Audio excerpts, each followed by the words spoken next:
On day one, I spawned inside of a tall lava volcano as a baby lava worm. I looked around and watched as my fellow worms burrowed into the lava and used it to build up our home. Whoa, can I do that too? Just then, the sky above us turned gray and water started to blast down from the top of our volcano. Everyone run! One by one, every time they got hit, they would instantly turn into obsidian. No! In a huge wave entered in the water reptiles. Men, attack! They flooded in through every corner of our once beautiful home and made sure that all of my kind was no more. Yes! All of your pathetic lava monuments have already been taken over. With your power gone, the lava people shall perish under the name of Cascade!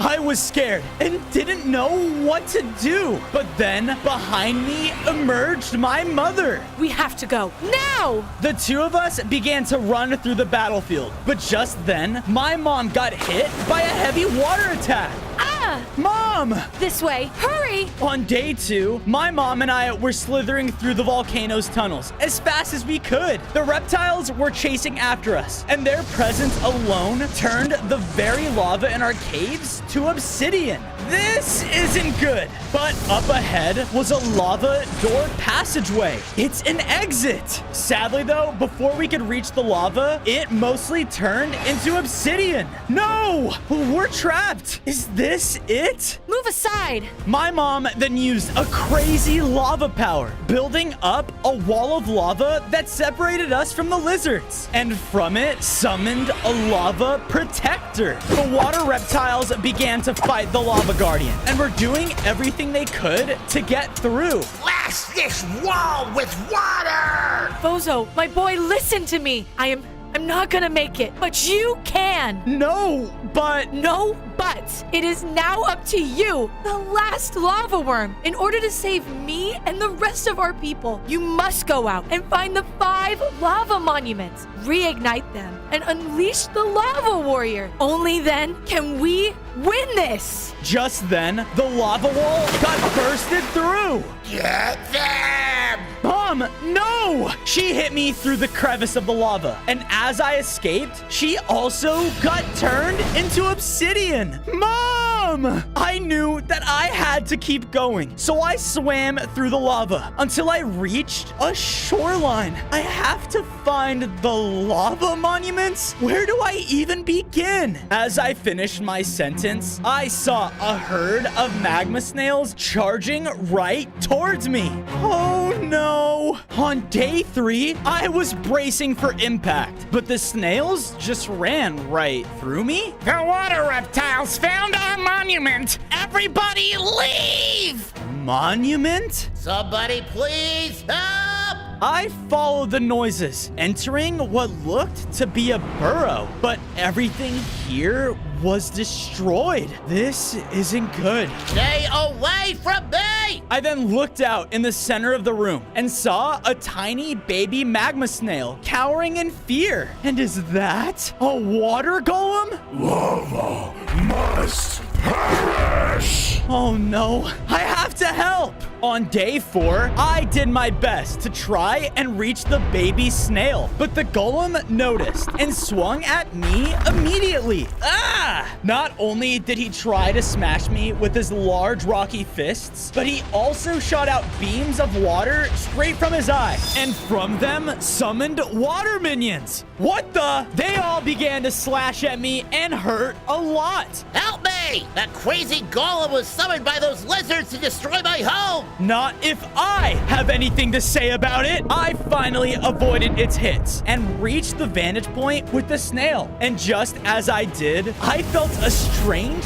feeling from within me, causing me to shoot out a deadly lava shot right at the golem. Whoa, I have lava powers. The golem tried his best to fight back, but with my newfound confidence, I was able to counter him again and again. This is for my mom! And just like that, the golem was defeated. Because of his death, the entire room began to rumble, and all of the watery destruction disappeared as the room transformed back into its former glory. Because of this, my body began to change. I was now a larger lava worm and gained 5 more hearts. Whoa, this must have been one of the 5 lava monuments. Yeah, it was. And you brought it back to its glory. It looks like you got stronger when you did as well. Thanks for saving me. My family all ran away and left me behind. Well, don't worry. I lost my family too. Maybe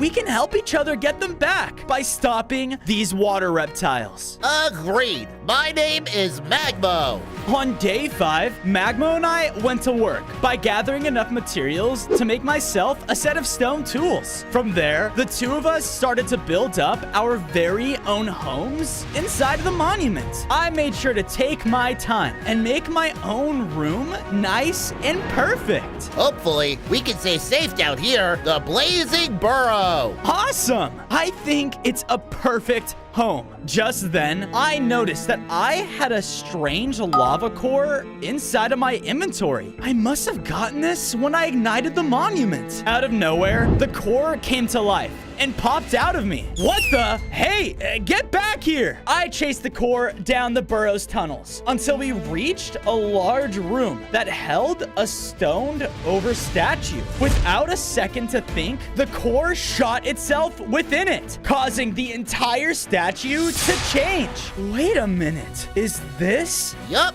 this was our mighty lava warrior, the protector of all lava creatures. But when our monuments faded away, it looks like he did too. But if we ignite all of the monuments, then he will be back. So that's what I'm going to do. Just then, explosions sounded off on our roof. What is that? On day 6, I followed the explosions until I saw coastal stables being under attack by the water reptiles. There were fire horses doing everything they could to escape, but the lizards made quick work of them and even captured a few groups. I will ask you one more time. Have you seen a rogue lava worm? No, we haven't. Please, leave us alone.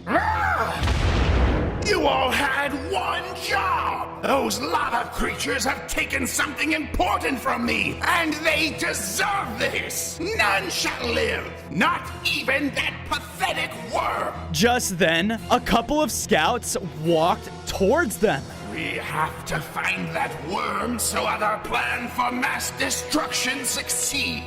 Go to Magma Rock Volcano and make sure that he doesn't try to ignite it. Magma Rock Volcano? Can that be another monument? The scouts all left, and I knew that I had to follow them. It wasn't long until we made it to a shoreline, and they quickly started to walk across the ocean? Great! How am I supposed to get there now? Just then, I got attacked behind by an undead spirit? Ah! What the? On day 7, the undead spirit continued to fight me. I was about to defend myself until... Take that! Who are you? I am Captain Babybeard, and it looks like there are even more spirits out and about. I am so confused. The baby pirate told me to follow him, and I did. It wasn't long until we reached a tropical cove that had a pirate ship far off on the water. That beamy ship, but it was stolen by all these undead pirates. Wait a minute. If I help you get your ship back, can you take me to Magma Rock Volcano? Certainly, I love sailing. Now, how am I supposed to get on board? I looked over and noticed a rocky path that led straight to the side of the ship. Bingo! I began to partake in jump after jump, but as soon as I started... We have an intruder! Fire! Uh-oh! On day 8, the pirate ship began to blast at me with deadly cannon fireballs. I did my best, landing each jump, and knew if I fell into that water, I was done for. Sink him! Just one more jump. Come on! Yes! But then the undead pirates all charged at once. Bring it! They sliced at me every chance they could. But since I was a newly upgraded lava worm, I had a new ability that allowed me to rain down lava rocks from the sky. Aha! Take that! With my new lava abilities, these undead pirates didn't stand a chance. Ahoy! Ye did it, laddie! Me beautiful ship! I've missed you! I'm just happy that you have what's yours. Now, do you think you can take me to that volcano? Certainly! Drop the mast! It's time we set sail! On days 9 to 10, the baby captain's ship docked at the shore of a very intimidating island. But the volcano's lava wasn't its natural color and looked more like water? Oh no, something isn't right here. Be careful, laddie. I will wait here. I walked on the island and immediately noticed a trail of water that had wrapped around the volcano all the way up. The reptiles must have beat me here. I followed the trail and even used my lava abilities to help me climb up some parts of the volcano until I finally reached the top, where I saw Medusa standing at its core, the entire volcano. It's stoned over. The lava worm. We have finally met. On days 11 to 12, I was face to face with Medusa. Wait, are you teaming up with the water reptiles? Why, yes. The very reptiles that are connected to my hair informed me of Cascade's mission, and honestly, I couldn't agree with them more. Medusa began to attack me with poisonous attacks. She would then get close and use her claws to slash at me. Stop this! They're hurting innocent lives, families! You think that is bad? Just wait until you see what they have planned next. I would defend myself using my lava abilities, but she then lurched forward and stared me down with an intense gaze. Wait, was that supposed to hurt me? Why aren't you turning to stone? Oh, I don't have eyes. Gah, no matter. Medusa then summoned up a pillar of stone and continued to shoot down at me. None of my abilities can reach her. What am I gonna do? Wait a minute. I called down my molten meteor attack right in front of Medusa, creating a magma platform. Yes, I ran, jumping from the new magma platform. And as soon as I landed next to Medusa, I took her down with one final hit. What? No! Because of her defeat, the entire volcano became active again. Lava began to flow as I felt myself drawn in its power. I grew larger, gained 5 more hearts, and now had the ability to slither across lava. On days 13 to 14, I went back to my base with Captain Babybeard. Thanks for letting me stay with you. With those darn reptiles running around the ocean, it isn't very safe. Of course, you will be okay here. I found a spot in the base to build him up his very own miniature pirate ship. I love it! Thank you, Fozo! Also, if you find yourself running across any maps, give me a holler. I'm sure we could find ourselves some treasure. Will do, Captain. I then made it over to the lava warrior and placed down the second core. This caused him to light up and break free even more. Wow, I can't wait to see how he's gonna look when he's back to his former glory. Hey!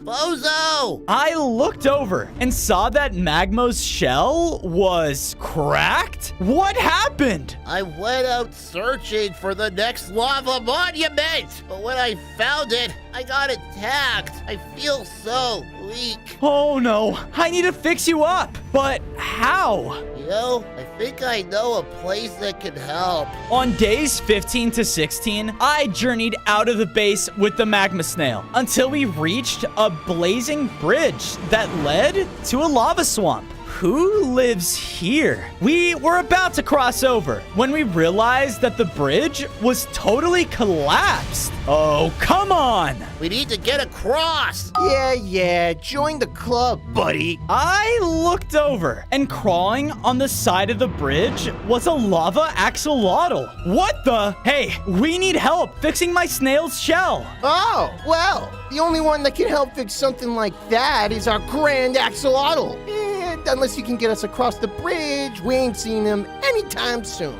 I think I have an idea. Everyone, stand back. When everyone cleared out of the way, I used my new lava slither ability to form a layer of lava across the broken bridge. Because of this, I was able to walk across and forge it fully back together. Yes!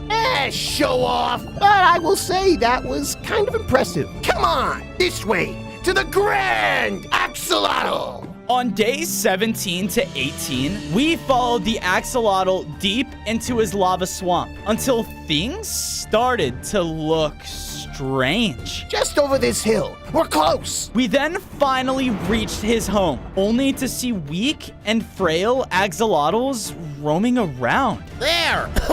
He's the one that can help us. In the center of the camp was the Grand Axolotl. What is the meaning of your visit? My friend, he needs your help. He's getting weaker by the second. And so are my people. The water reptiles destroyed our home, all because that Cascade wants his revenge. Revenge? What happened to him? A volcanic eruption, one that destroyed his home and changed everything he knew. And now he only knows destruction. I'm so sorry he attacked your people. But please, if you help my friend, I know somewhere safe for you all to hide.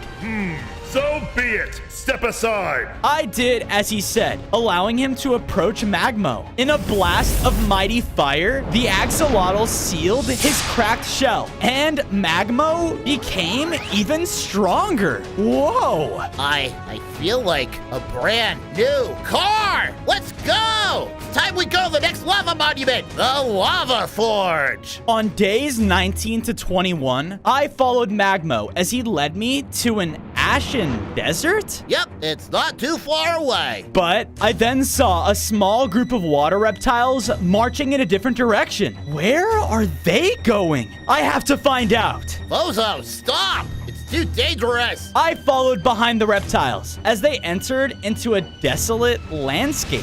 What is this place? I then saw their main base. The place looked destroyed, and it seemed like it was still in repair, but reptiles were working everywhere. They had anvils and other materials to reinforce their weapons. I went further in to investigate and came across a courtyard, one that was full of obsidian statues. My people and Mom! Right next to her was an open spot. Is that supposed to be for me? Keep at it, boys. I watched as Cascade was up above the others. Our progress on the water volcano is coming along. And once it is finished, its eruption will be the biggest this world has ever known. All of those wretched lava creatures will be disposed of. Wait, did he say a water volcano? Now, take these disgusting statues and get them out of my sight. Then find that lava worm. Everything in me wanted to run in and fight, but then Magma moved in front of me. Bozo, no! We need to go! You're not strong enough! I know, Magmo. You're right. Let's go. On days 22 to 26, the two of us finally made it to the Ashen Desert. Whoa! Out in the distance was a tall plateau that held the lava forge, but it was completely turned off. As we made it to the entrance, I noticed that it was dark inside. Hello? Suddenly, a hidden figure attacked me from the side. Ah! There, standing over me, was the Forge Master. You have no place here. He began to attack, ruthlessly with his saw blade hand. Hey, knock it off! I began to fight back and launched my fire burst attack, causing the dark interior of the forge to light up.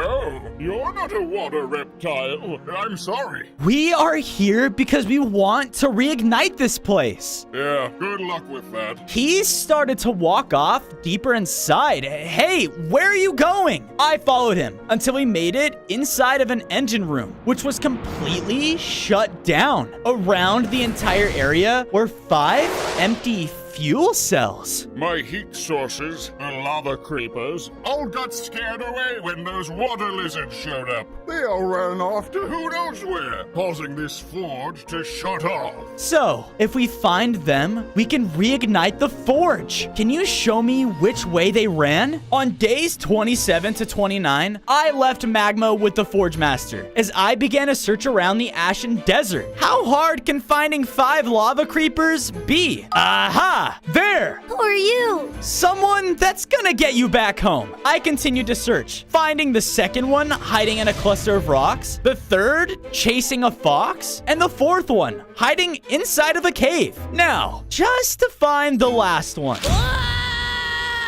What was that? I ran over and followed the screams until I reached an oasis. But in the water was a massive water elemental. Hold on! I ran in and attacked the elemental. Take that! Cascade has been looking for you. Come here! We began to fight, and his attacks hurt me a lot. I hate water! You are weak!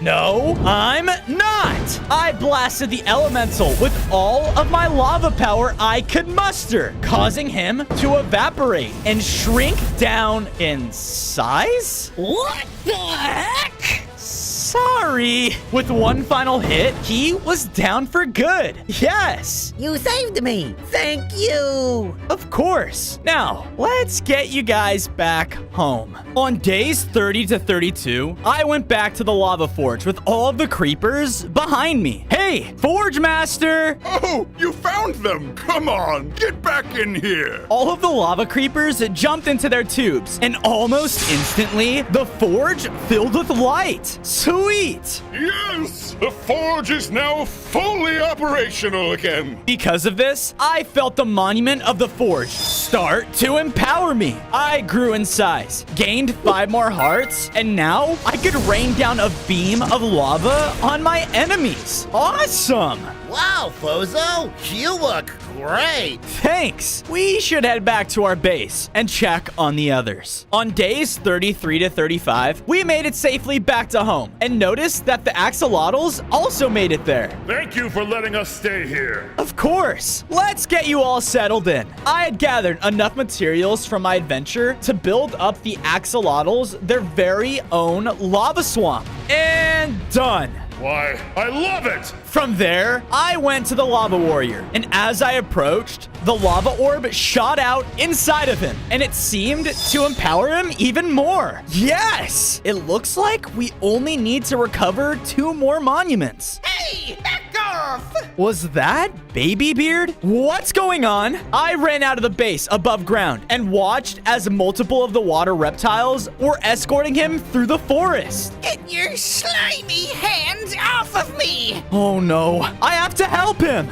On days 36 to 39, I tried to follow behind the water reptiles as fast as I could until I reached a clearing showing their base. Everything looked even more fortified and repaired. Oh no, I can't just run in there. I need to stay hidden. I slowly snuck my way through and around the base, avoiding every reptilian soldier. Finally, I made it inside one of the structures, and that's when I saw Baby Beard trapped in a cage. I know you are working with him, so where is that wretched worm? I will tell you nothing!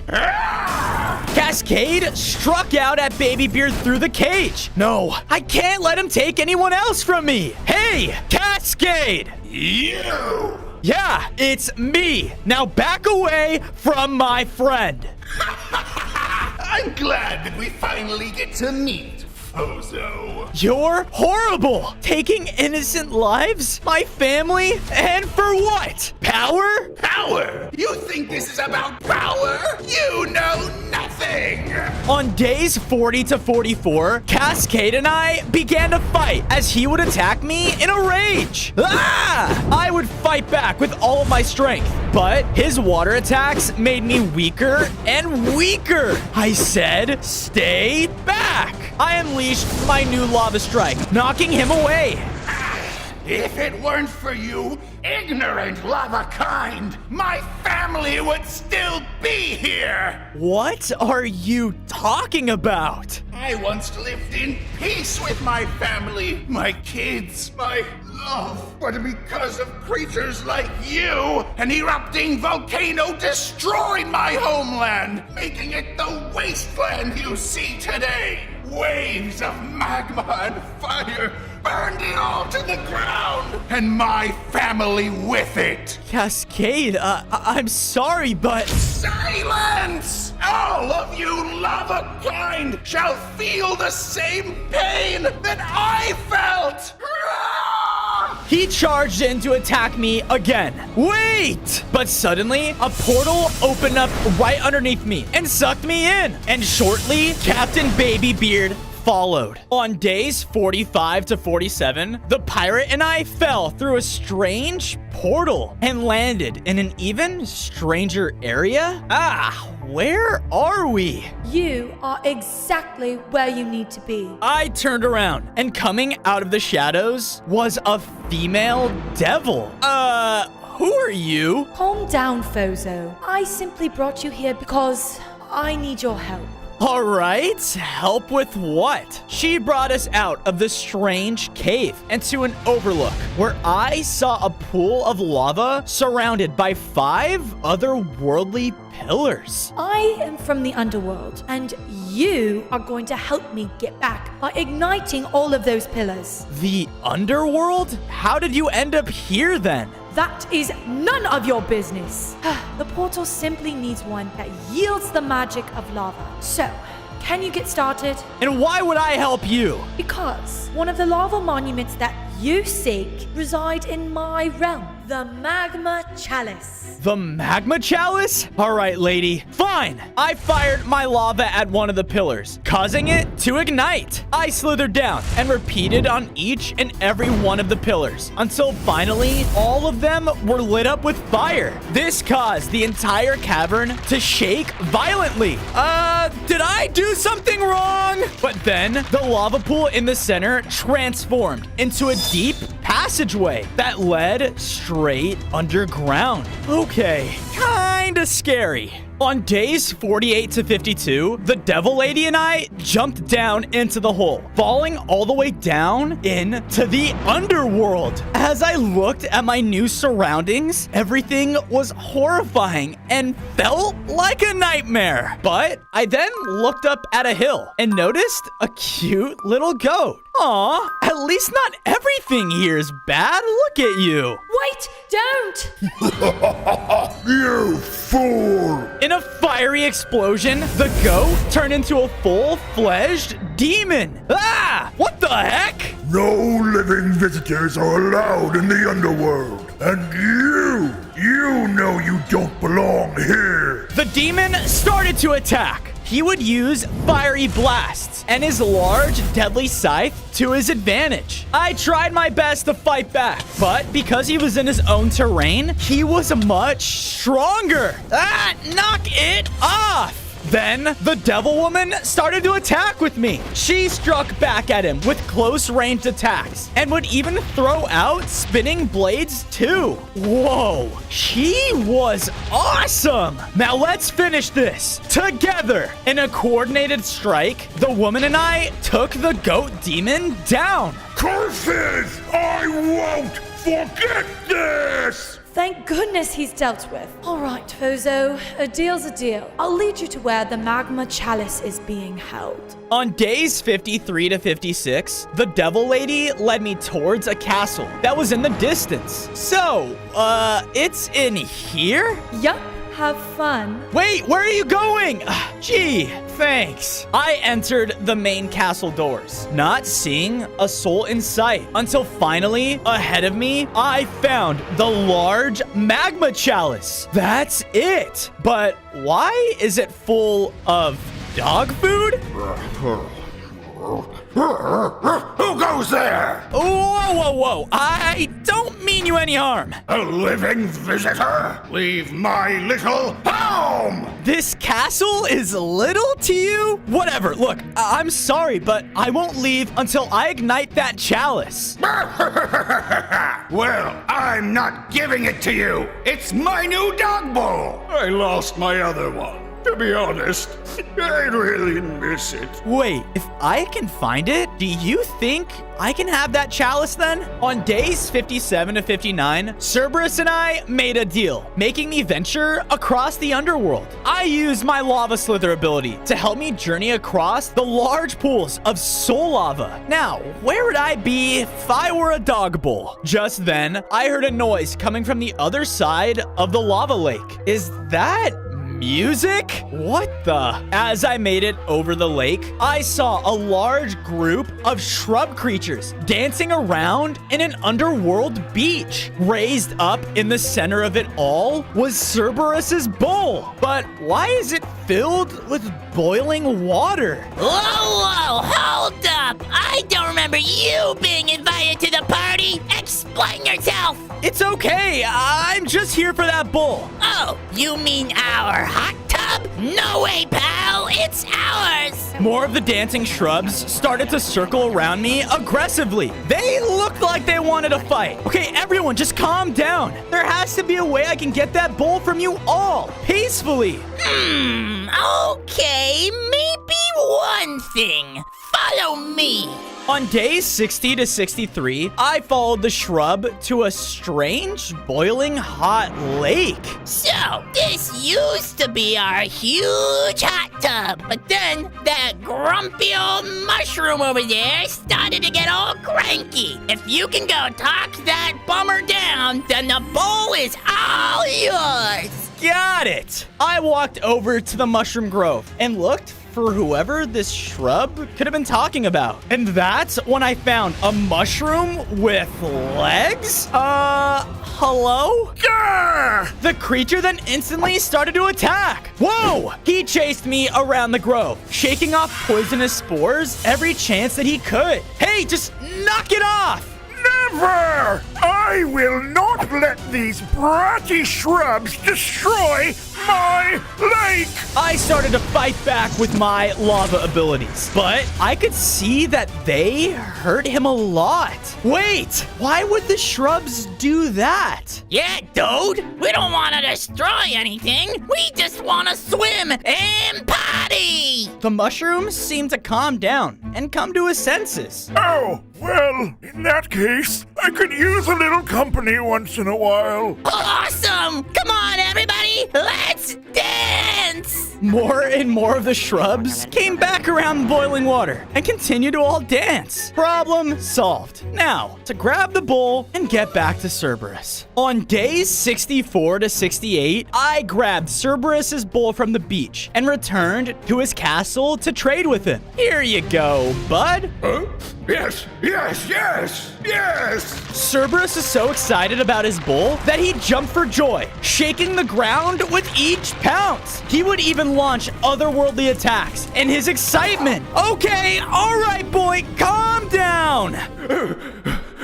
Retro, sorry. I just really missed it. Please, do with the magma chalice whatever you wish. I went up and cleared the dog food out of the chalice so that I could blast it with my lava. This caused it to ignite and lighten up the room. Yes! I felt the underworld monument start to empower me. I gained 5 more hearts as I grew in size and gained the ability to attack with lava inferno chains. Awesome! On days 69 to 73, I exited from the underworld entrance to find that Magma was there waiting for me. What's going on? Something happened while you were away. We gotta go, now. Huh? where are we going? We went as fast as we could until I saw it. The water volcano. It was massive, and its power was causing the whole world to shake. Keep fueling it! Fueling it? I decided to take a closer look with Magmo. So we snuck into the surrounding base. As we got near the top of the volcano, we saw that the reptiles were dumping my people inside of the core. No! I rushed in fast to defend them, using my new Inferno Chains ability to take out the reptiles. But then, coming around the corner was a much stronger looking elite. The boss will be very happy with your capture, Lava Worm! Not if I have anything to say about it! Magmo and I began to attack as the elite would try to push through our flames and get in close. And as he did, would swing at the magma snail. Watch out, Magmo! Magmo then launched a powerful earthquake attack to hurt the elite badly. I then followed with my Inferno Chains for one final hit. Woohoo! We did it! After his defeat, the elite dropped a fire feather. I picked it up and then looked towards my mother's statue. Thank goodness you're okay, Mom. Now, time to bring you all home. On days 74 to 77, I returned to my base with everyone. I went quickly to work, building up an area for my people's statues. Hopefully soon, I can free all of you guys. I also added more defenses and measures to fight against the water reptiles. That'll make sure no one could come in here and take you all away from me again. I promise, Mom, I will see you again. After that, I went to where the lava warrior was in my base, and another core absorbed into him. It looks like he's almost fully ready. Cascade and his men won't stand a chance. Suddenly, I felt my body begin to burn. Ah! What is that? I quickly dropped the burning feather I got from before, but as it hit the ground, it transformed into a small phoenix? Boy, am I glad not to be stuck with those reptiles anymore. Oh no, did they capture you? Yeah, can you believe that? I'm just a messenger here. And actually, I was looking for you. Me? For what? I come with a message from my lord, the Lava Phoenix. He has much to discuss with you about the last remaining lava monument. On days 78 to 80, I went with the little phoenix as he led me to a lush mountain. And on the cliffs high above was some sort of giant cage. We continued until reaching the interior of the golden structure. Well, good luck. In a small burst of flame, he turned back into the burning feather. Great. Then the air started to heat up as I heard a loud, intimidating caw. Flying into the structure were the massive wings of the lava phoenix. So, the last lava worm. Welcome to the final lava monument, the Pyro Pillars. Around the area were 3 tall pillars coated in smoldering ash. To awaken this monument again, the pillars must be reborn like a phoenix from the ashes. Sounds easy enough.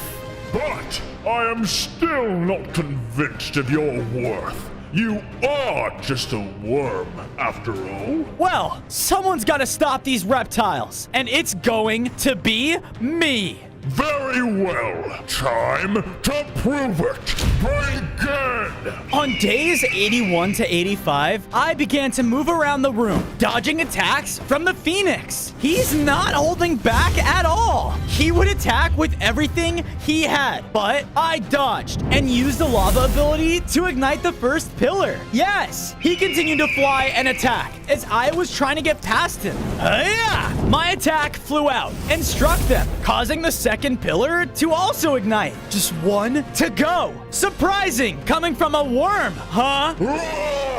The Phoenix flew straight towards me in a rage. He struck me with a very powerful attack that I was knocked down to only a few hearts. Ah! Now, when you are at your end, can you still prove your worthiness. I have to. For my family. For everyone. I sent out blasts of lava, more powerful than I ever had before. This caused the Phoenix to dodge out of my way, and for my attack to hit the pillar dead on. Because of this, the monument changed. I felt myself empowered by the pyro pillars, gaining 10 more hearts. And now I could call down a large explosive meteor attack. Yes, I did it. That you did, Worm. So go and revive the Lava Warrior to stop Cascade.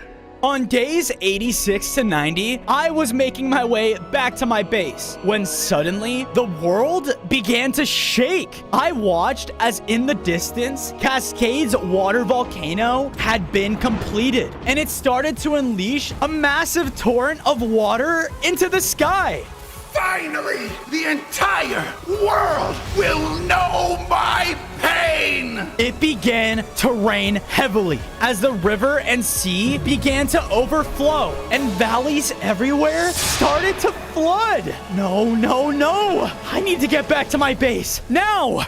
On days 91 to 94, I rushed back to base. Magmo! Mom! But as I arrived into the burrow, I noticed all of the lava worm statues had come back to life. Fozo! Mother! You did it, my boy. You ignited all of our monuments. And because of you, you freed your people. I'm so happy you're both okay. There's just one more thing to do before we all take on Cascade. I walked over to the Lava Warrior and allowed it to absorb the final core. Our base began to quake as the Guardian was now fully awakened. Ah, the Lava Worm. Yes, it's me. I've revived you so that you can help us stop Cascade and the water reptiles. Me? I was never meant to be the one to stop them, my dear boy. What do you mean? Can't you see?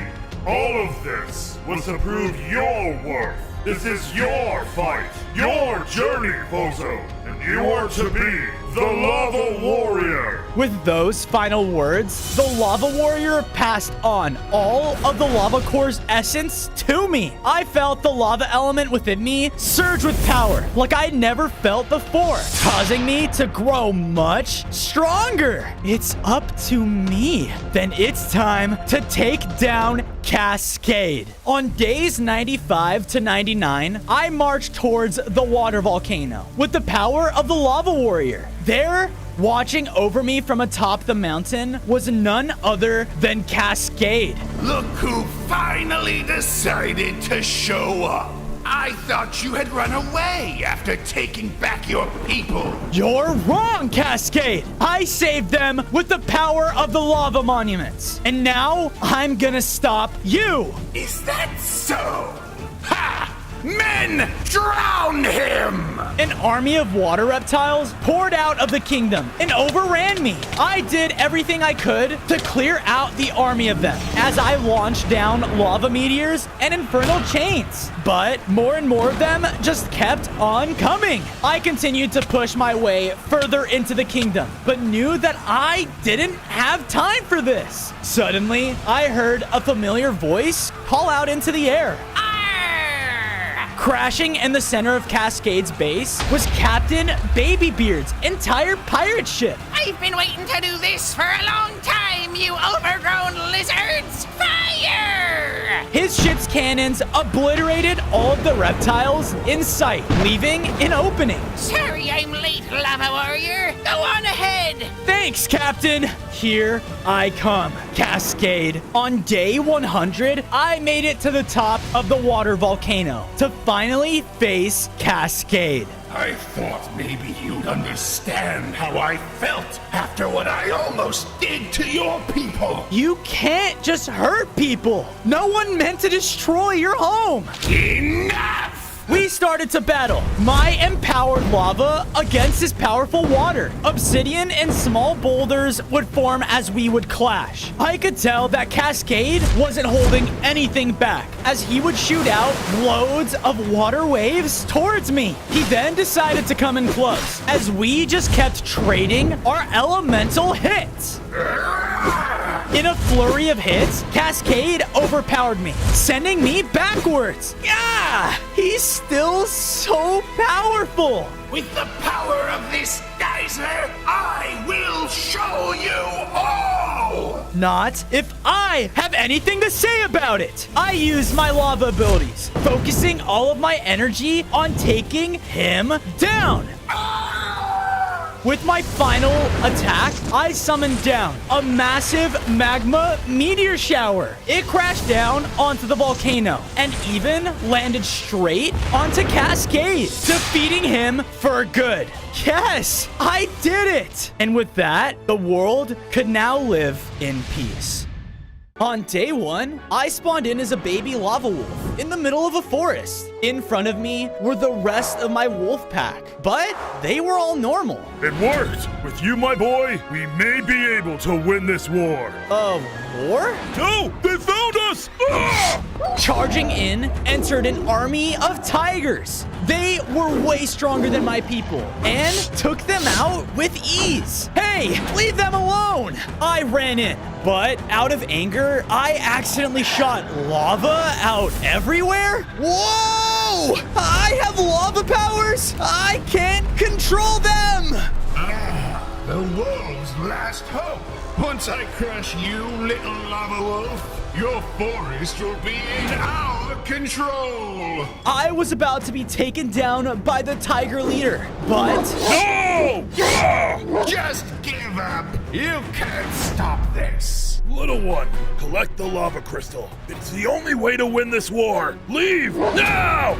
On day 2, I was running for my life. As I ran, more of the tigers kept charging through the bushes of the trees, trying to slash me down. Ah! It wasn't long, though, until I came across the large lava crystal I was looking for. My leader wanted me to find this? I ran towards the special rock, but before I could grab it, it was destroyed by players? Shards of it began to fly in the air and scattered throughout the world. No, now what am I supposed to do? What the heck, man? All of the loot just flew away! Wait, look! That wolf is lava! I know! I want him as a pet. A pet? I began to run away, but before I could, they threw poison on me, causing my vision to get blurry.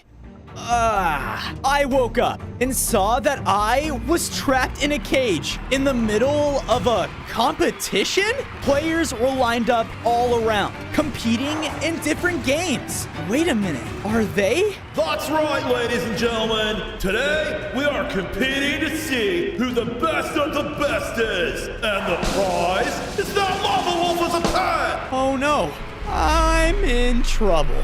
Yeah, you are. Huh? I turned to see in the cage with me was a little forest squirrel. I was caught a few days ago, and they've been competing for me ever since. Look, the entire forest is at risk, okay? I gotta get out of here. Out of panic, I shot out a lava blast, breaking me free. Time to go. I began to make my way out of the arena, but as I saw that one of the lava crystal fragments was off in the stands. Cha! Lava resistance it up, brother. Let's party! They're using it as a hot tub? Not on my watch. I quickly ran my way over and jumped in to grab the crystal. As I did, something began to happen. I upgraded into a larger lava wolf. I was stronger, and my claws were sharper. Whoa! The lava crystal makes me stronger? But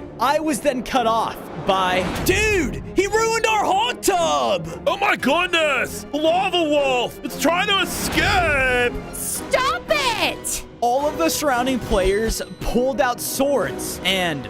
bones? They're gonna try to tame me? Not good! Charge! On day 4, all of the players charged in. Some were trying to slash at me with their swords, while others just kept trying to feed me bones. Nice little wolfie. Eat it! Stay away from me! In my newly upgraded form, I was able to send out a wave of molten lava. What the? He's stronger now? Haha! That's right! Everyone, back off! With my increase in strength, all of the players were afraid and ran away. You think you could scare me?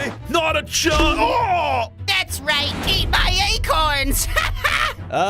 Thanks. It looks like the lava wolf has risen. You know me? You kidding? The whole forest does. A war with the tigers has gone on for centuries, but at this rate, they'll win and claim our home. It's said that the lava wolf would rise and use the power of the sun to bring peace. Power of the sun? No pressure, right?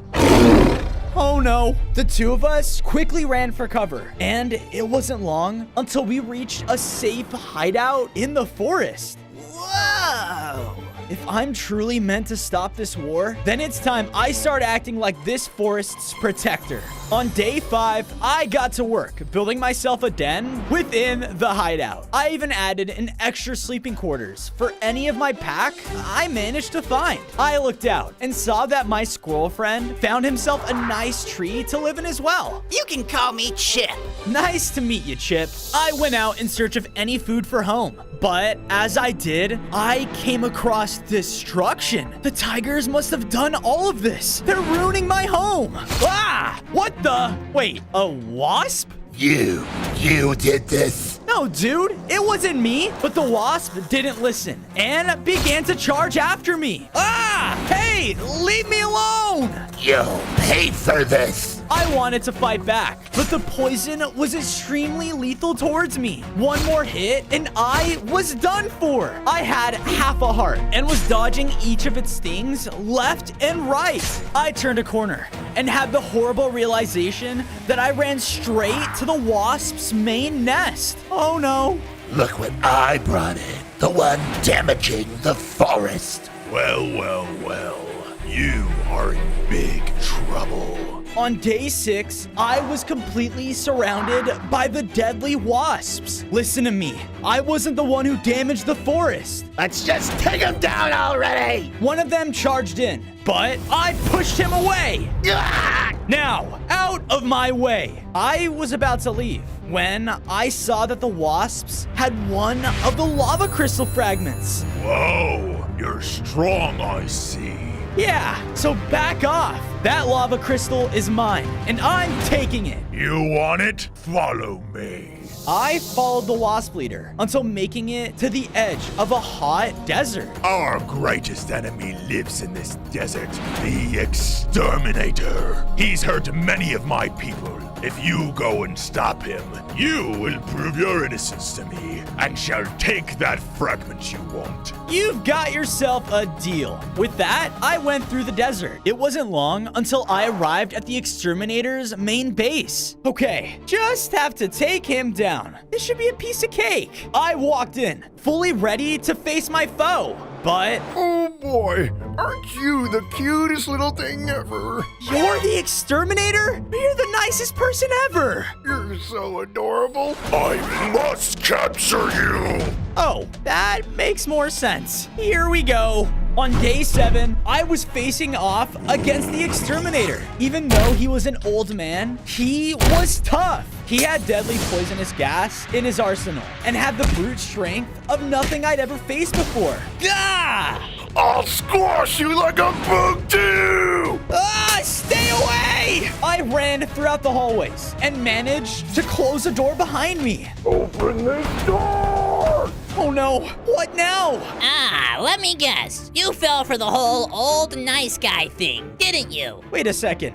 Bunch of ants? Can you guys help me take this guy down? Nope, not without our queen freed. I looked up to see their queen was captured at the top of the room. I better hurry. I began to jump and make my way towards her. Oh no, you don't He tried to shoot out spews of poisonous gas at me, but I did my best and dodged out of the way. You're crazy, man! After enough dodging, I made it to the queen. Hey, I'm here to free you. Please help me. Will do. I opened her cage, which opened the rest of the ants. The exterminator had one good look around and now realized that he was surrounded. Well, this isn't good.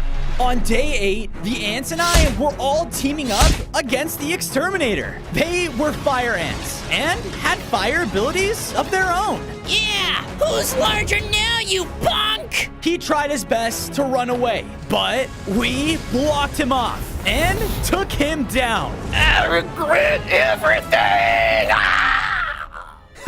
Yes, we did it! Thank you so much. It's true. The lava wolf is a savior. I'm just trying to do what's right. Why don't you guys stay with me for a while? I still have a place in the forest where it's safe. The ants agreed, and we split ways. I arrived back at the wasp's nest, and they were so relieved to see that I took him down. Whoa, you did it. Thank you dearly. Go ahead. The fragment is all yours. Yes! I went over and collected the lava crystal fragment. Because of this, I grew stronger once again. I now had sharper fangs and a larger and stronger body with 15 hearts. Whoa, I feel amazing. Time to tell Chip the good news. With that, I left the wasp's nest and was making my way back home. But I was surprised to see on the way back, hiding weaker than ever, was my pack leader.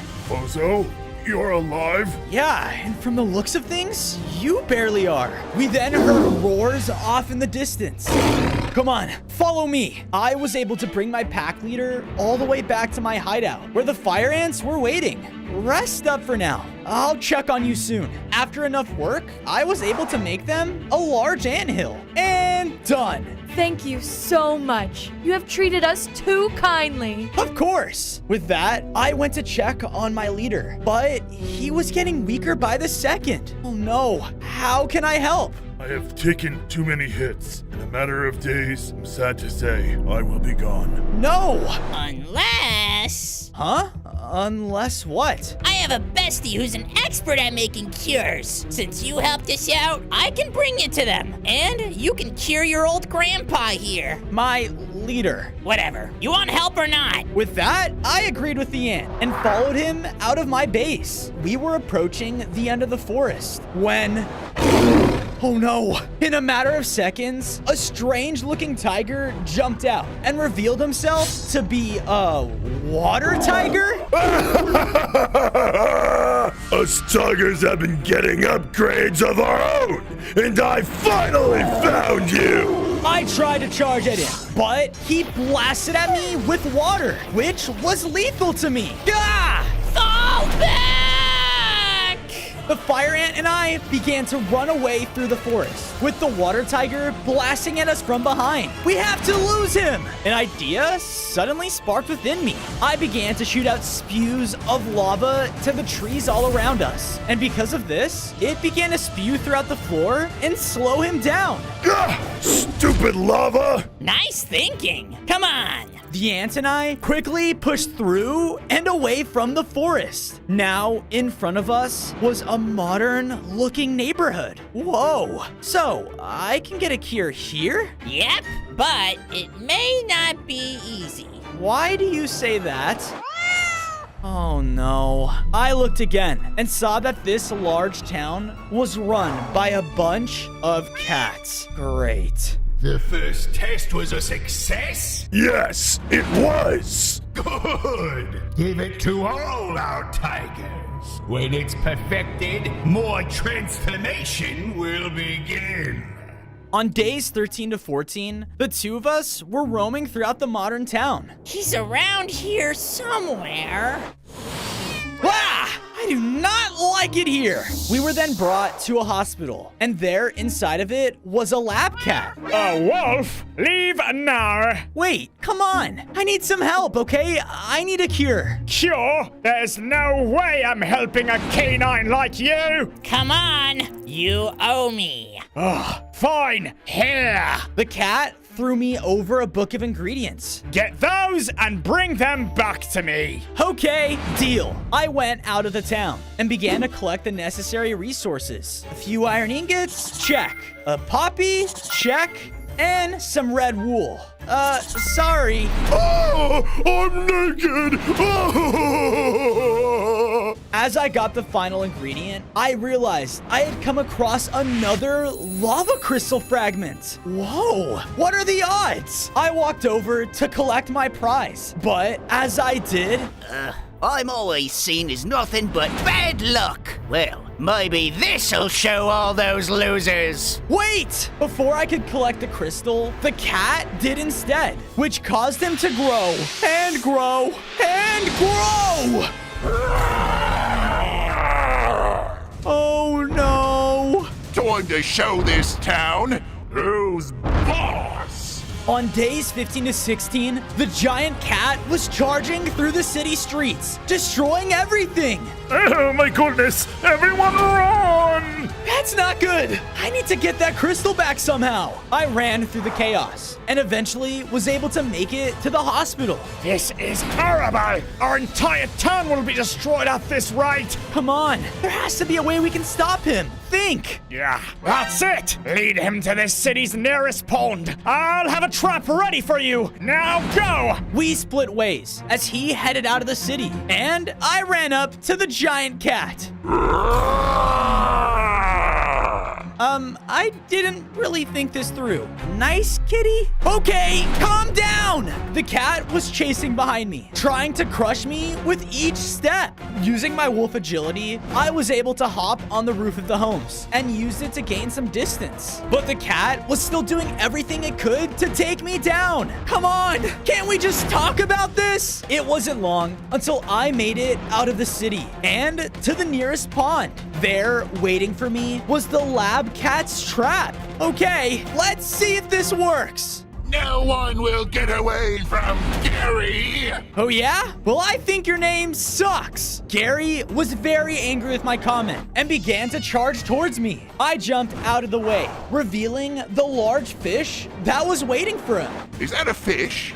Oh, give me. Oh, I want it. He ran towards it and jumped right into the pond. Because of all the water, the lava fragment separated itself from Gary, turning him back into a normal cat. Whoa, it actually worked. With my victory, I went over and collected the lava crystal fragment. Because of this, I upgraded again. I now had 20 hearts and felt way stronger than before. With my new form, I can now let out my very own lava howl, which could pierce the ears of my enemies. Well, it looks like a canine can do something right for once. Come with me. Sweet. I followed the lab cat and gave him all the ingredients I got. In return, he was able to make me a cure for my pack leader. Just what I need. I guess little cats aren't so bad, huh?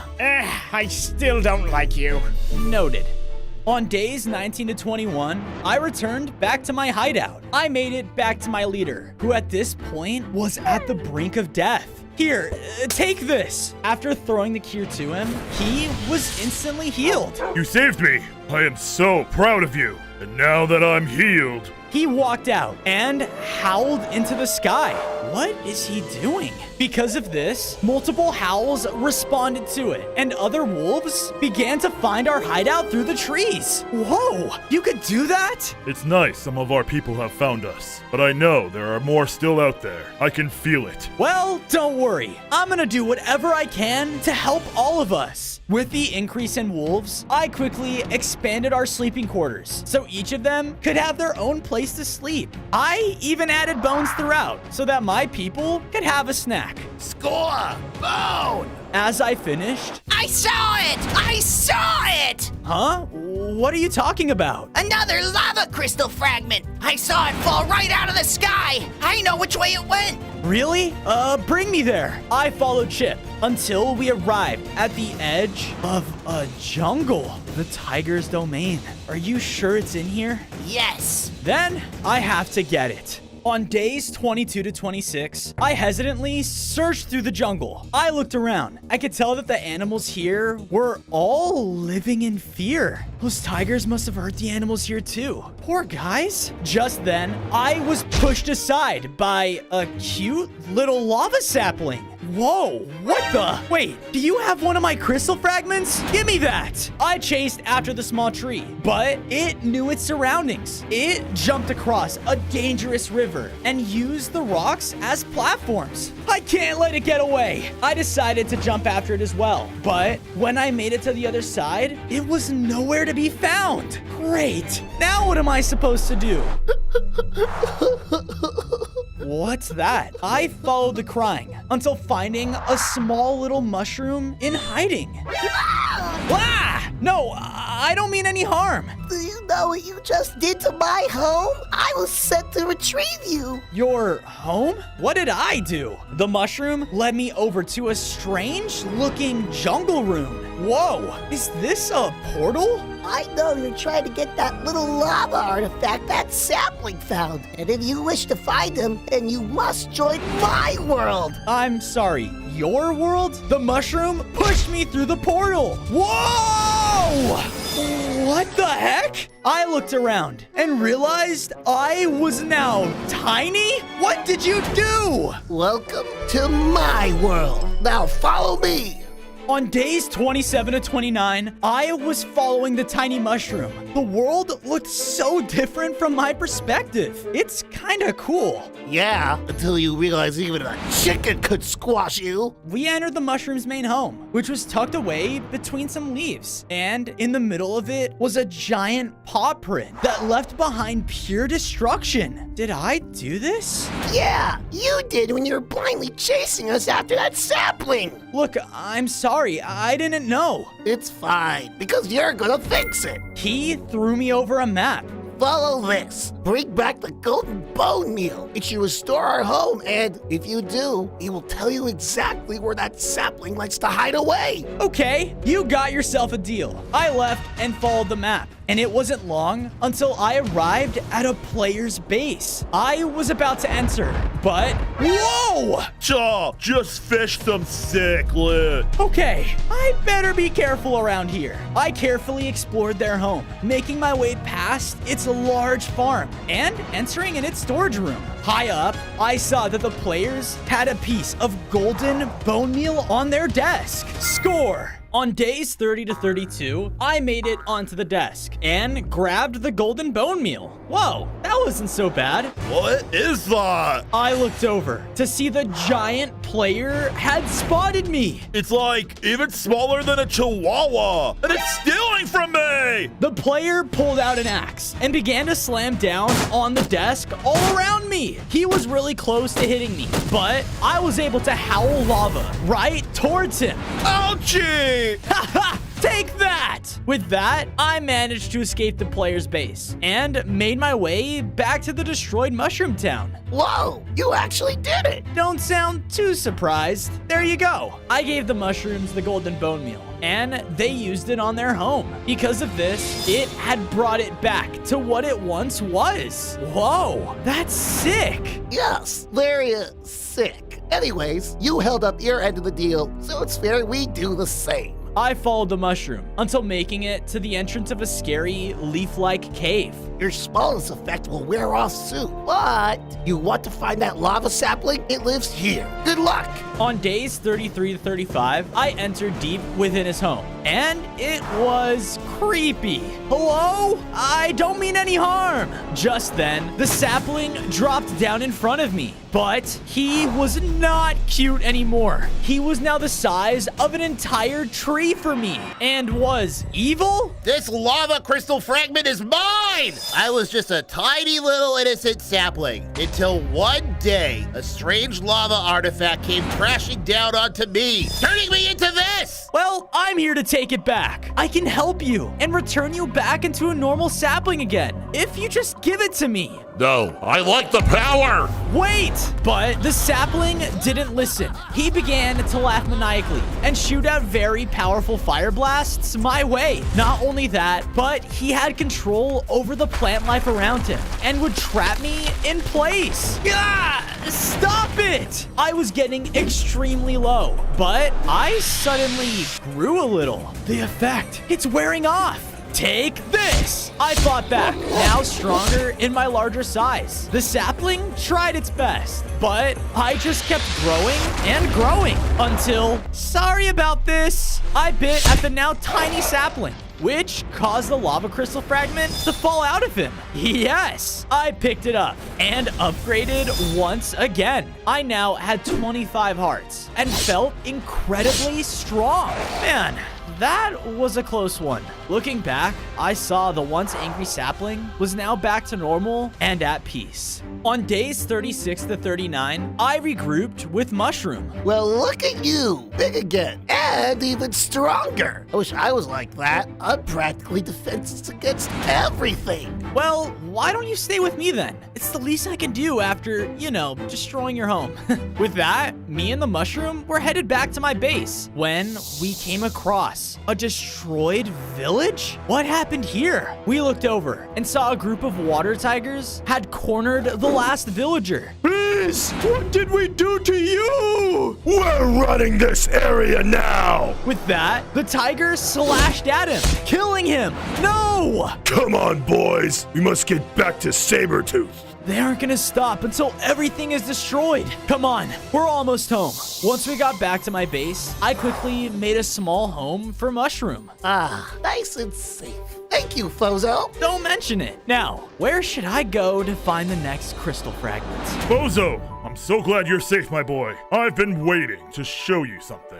On days 40 to 44, my pack leader led me over to the edge of a blizzard-filled tundra. What's so special about this place? This place holds a mountain that was sacred to our ancestors. There, one of the oldest of our kind is said to still reside, watching over the peak. I want you to find him and learn what it means to be a wolf. You got it. With this, I headed off alone inside of the tundra. As I journeyed, I quickly realized how harsh the blizzard was becoming. I can barely see a thing. Just then, I stumbled upon a crater, and at its center was cooled lava. Did one of the fragments land here? Where is it now? The big guy took it. Huh? Turning around, I found a snow fox had been following me. Did you say the big guy? That could be my ancestor. Can you take me to him? I don't know. My memory of this place is kind of fuzzy on an empty stomach, if you know what I mean. Really? All right. I used my wolf sense of smell to sniff out some food for the fox. It was buried under a pile of snow. So, with my lava claws, I was able to melt it down. Here you go, little guy. Oh boy, berries! He ate all of the berries without hesitation and started to run off. Yeah, try and keep up, pal. The land of the snow is not forgiven. On days 45 to 47, I finally made it to the base of the snowy mountain with the help of the fox. The ancient wolf is here? Huh. I started to run up when... I'll just leave you to it then. Hold on, you still haven't completed your end of the deal. You need to take me to him. He reluctantly followed me as we made it up to the peak to see there was an ancient werewolf. Whoa! I have foreseen you coming to me, Lava Wolf. You have? Yes, I have heard about what you're trying to do. But what makes you think you are one of us? A true wolf? Well, I'm gonna stop Sabretooth and end our war for the forest. Ah, yes. So you would need this, no? I looked over, and tucked away from the cold was the next lava crystal fragment. Yes! Thanks for keeping it safe. In a burst of speed, the werewolf cut me off. What the? Hey! You can earn this fragment from me if you actually prove your worth by showing me you can hunt. All right, sounds easy enough. What am I hunting? Him. What? How did I know this would happen? Do it. But as I turned around, the fox had already made a break for it. It is the only way. Now go. On days 48 to 52, I ran down the mountain and used my wolf senses to start tracking the fox. There you are! I leapt through the tree line and found the fox near a river. Ah! Stay away from me, you big jerk! Come on, dude. Just let me catch you. I'm not gonna hurt you. No! I dealt with this guy before, all right? He's no good! What are you talking about? But before I could get my answer, he dove into the river and swam across. Sorry, pal. No time to explain. Yeah, seriously? In my frustration, I blasted a nearby tree with my lava, causing it to fall over the river and make a bridge. Uh-oh. Get back here! I continued to chase him through the tundra until I finally had enough and blasted at the ground all around him. All right, don't make me hurt you. Just play along, man. I can't, okay? He'll kill me. What? Then, out of nowhere, the werewolf jumped out and clawed the fox. Hey! Finally, you caught the little thief. Time to die! Wait! On days 53 to 56, the werewolf tried to finish off the fox, but I rushed in and stood in the way. What is going on here? This idiot has been stealing my food for weeks. He deserves this. I just needed some food, man. You had more than enough. That's not the point. Well, if you want to kill my friend, you're gonna have to go through me. Then so be it. He rushed in, and we began to fight. His massive size and speed were far greater than mine, but I would use my lava to cut him off from reaching the fox. You really don't get it. What wolf would leave its prey alive? He's not bad. He's my friend. The werewolf came in again and slashed me so hard that I was knocked down to only 1 heart. Ah! Now stay down! The werewolf then walked back over to the weak fox to finish him for good. No! I unleashed my new lava howl, which caused the ice between us to crack and both of us to fall into a cavern below. Ah! We slammed onto the icy floor below, and the werewolf was not happy. You just don't know when to quit, do you? Some would say that makes me a great wolf. He angrily began to attack me again, but I knew his attacks this time and was easily able to dodge them. I gained some distance and focused my energy into one powerful lava howl, which struck him head on. But how? You are so much weaker than me. A wolf will always defend one of his pack, and because that fox helped me, he's part of my pack now. I see. Oh, would you look at that? Someone like you teaching an old dog a new trick. So be it. You have proven yourself to me. You may take the shard. Yes! With that, we all made it back to the mountain, where I grabbed the next lava crystal fragment. Because of this, I began to upgrade again. I grew much stronger and can now perform a burning dash attack in my new form. Sweet! So, does this mean we're even, Mr. Werewolf, sir? Don't push your luck. Copy that. I choose life. I'll just, get out of here. And I think I have an idea for where you can go. On days 60 to 63, the Snow Fox and I made it back to my base. Ah, Fozo, you've returned. What did you learn from our elder? That anyone can be part of our pack. Isn't that right? Buddy. Buddy's my name, all right? Now, you guys got any food or something? Whatever. With that, I built up Buddy his own little snow den in the base. I even planted some more berries from the tundra for him to eat whenever he'd want. There you go. Oh, wow. Thank you so much, you big scary wolf. I'm so proud of you, my boy. You only need one more fragment. With the full crystal, you can finally use the power of the sun and bring peace to the forest. Yeah, I just hope it's enough to stop Sabretooth. As I said this, I heard some unfamiliar voices outside of my base. Come on! The Sun Island is just this way! Sun Island? Could that be part of the prophecy? I ran out and watched as a group of villagers were heading off in the distance. Oh my gosh, I can't believe it! Has the Sunbird really offered his island as a sanctuary for us? Yep! And when we get there, I heard they're throwing a big festival too! Party time! Huh, the Sunbird, huh? I need to check this out. On days 64 to 68, I followed the villagers until they made it to the coastline where the gorgeous Sunbird Island was connected to the land. Whoa! Villagers were lining up at the bridge, showing the tribal guards some papers. All right, you're good. Hurry along now. Yippee! I walked up to try and cross it, but I was stopped. Your invitation, please. I don't really have one. Must have got lost in the mail, you know? Then you cannot enter the island. Oh, come on. Can't you tell? I'm the Lava Wolf. Don't you know about me or something? Every other wolf that comes by here says it's the Lava Wolf. Yeah, how do we know you're telling the truth, huh? Look at me. No, that won't cut it. You gotta prove it. How? Jump into the water. What? Are you kidding me? That's gonna kill me. Well, Suddenly, the two birds rushed forward and threw me in.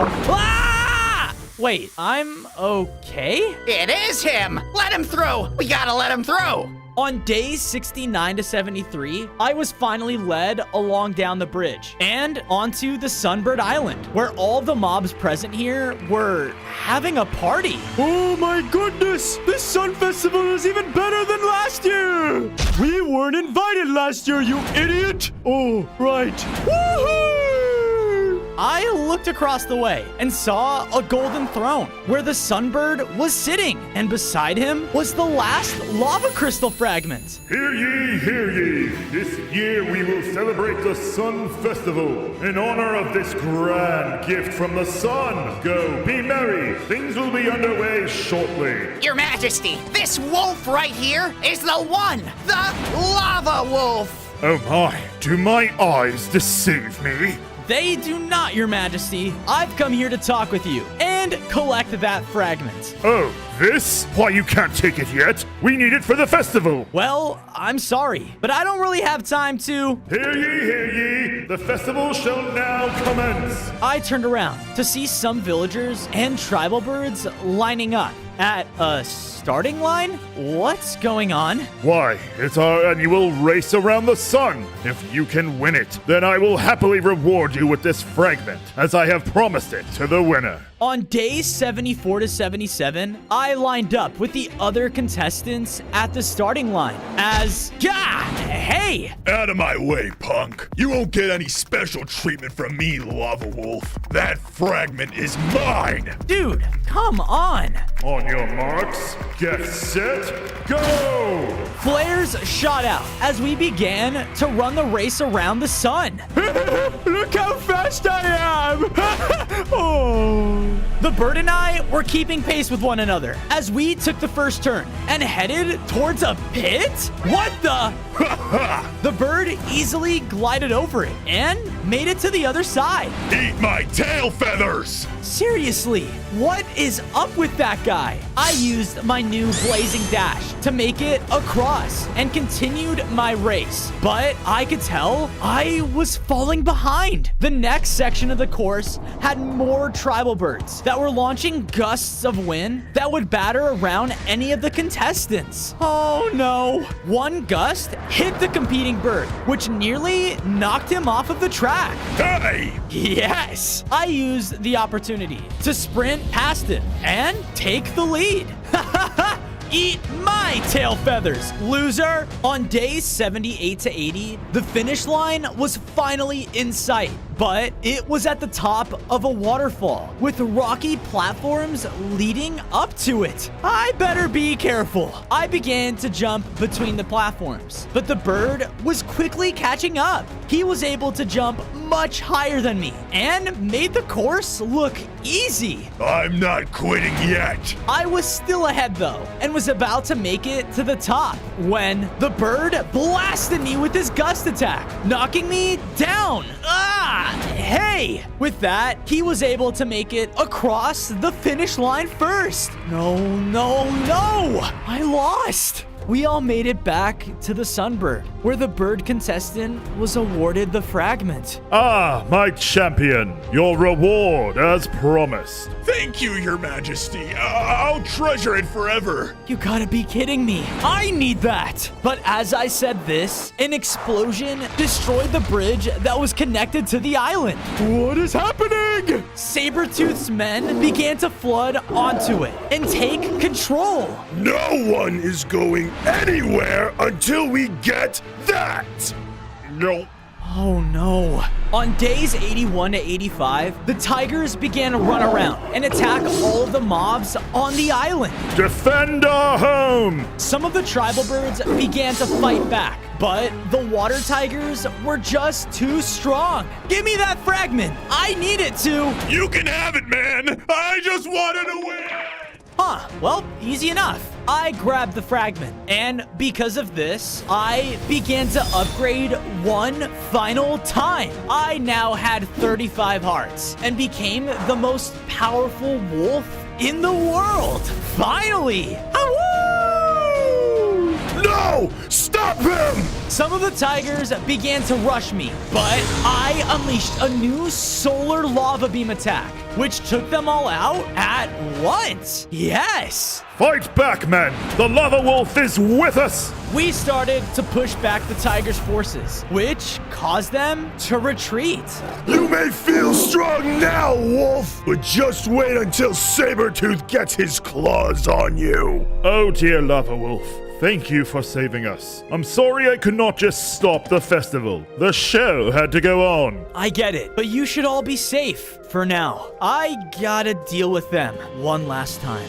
On days 86 to 90, I tracked down the water tigers as they were retreating, and they led me all the way to their base. I finally found you guys. Before I could rush in though, Sabretooth jumped out of a large pool and was now a full-on water tiger. Yes! Thanks to you, men, I have perfected my transformation. No one, not even the fabled Lava Wolf, can stop me. But, sir, we weren't able to stop him from getting the last fragment. No matter.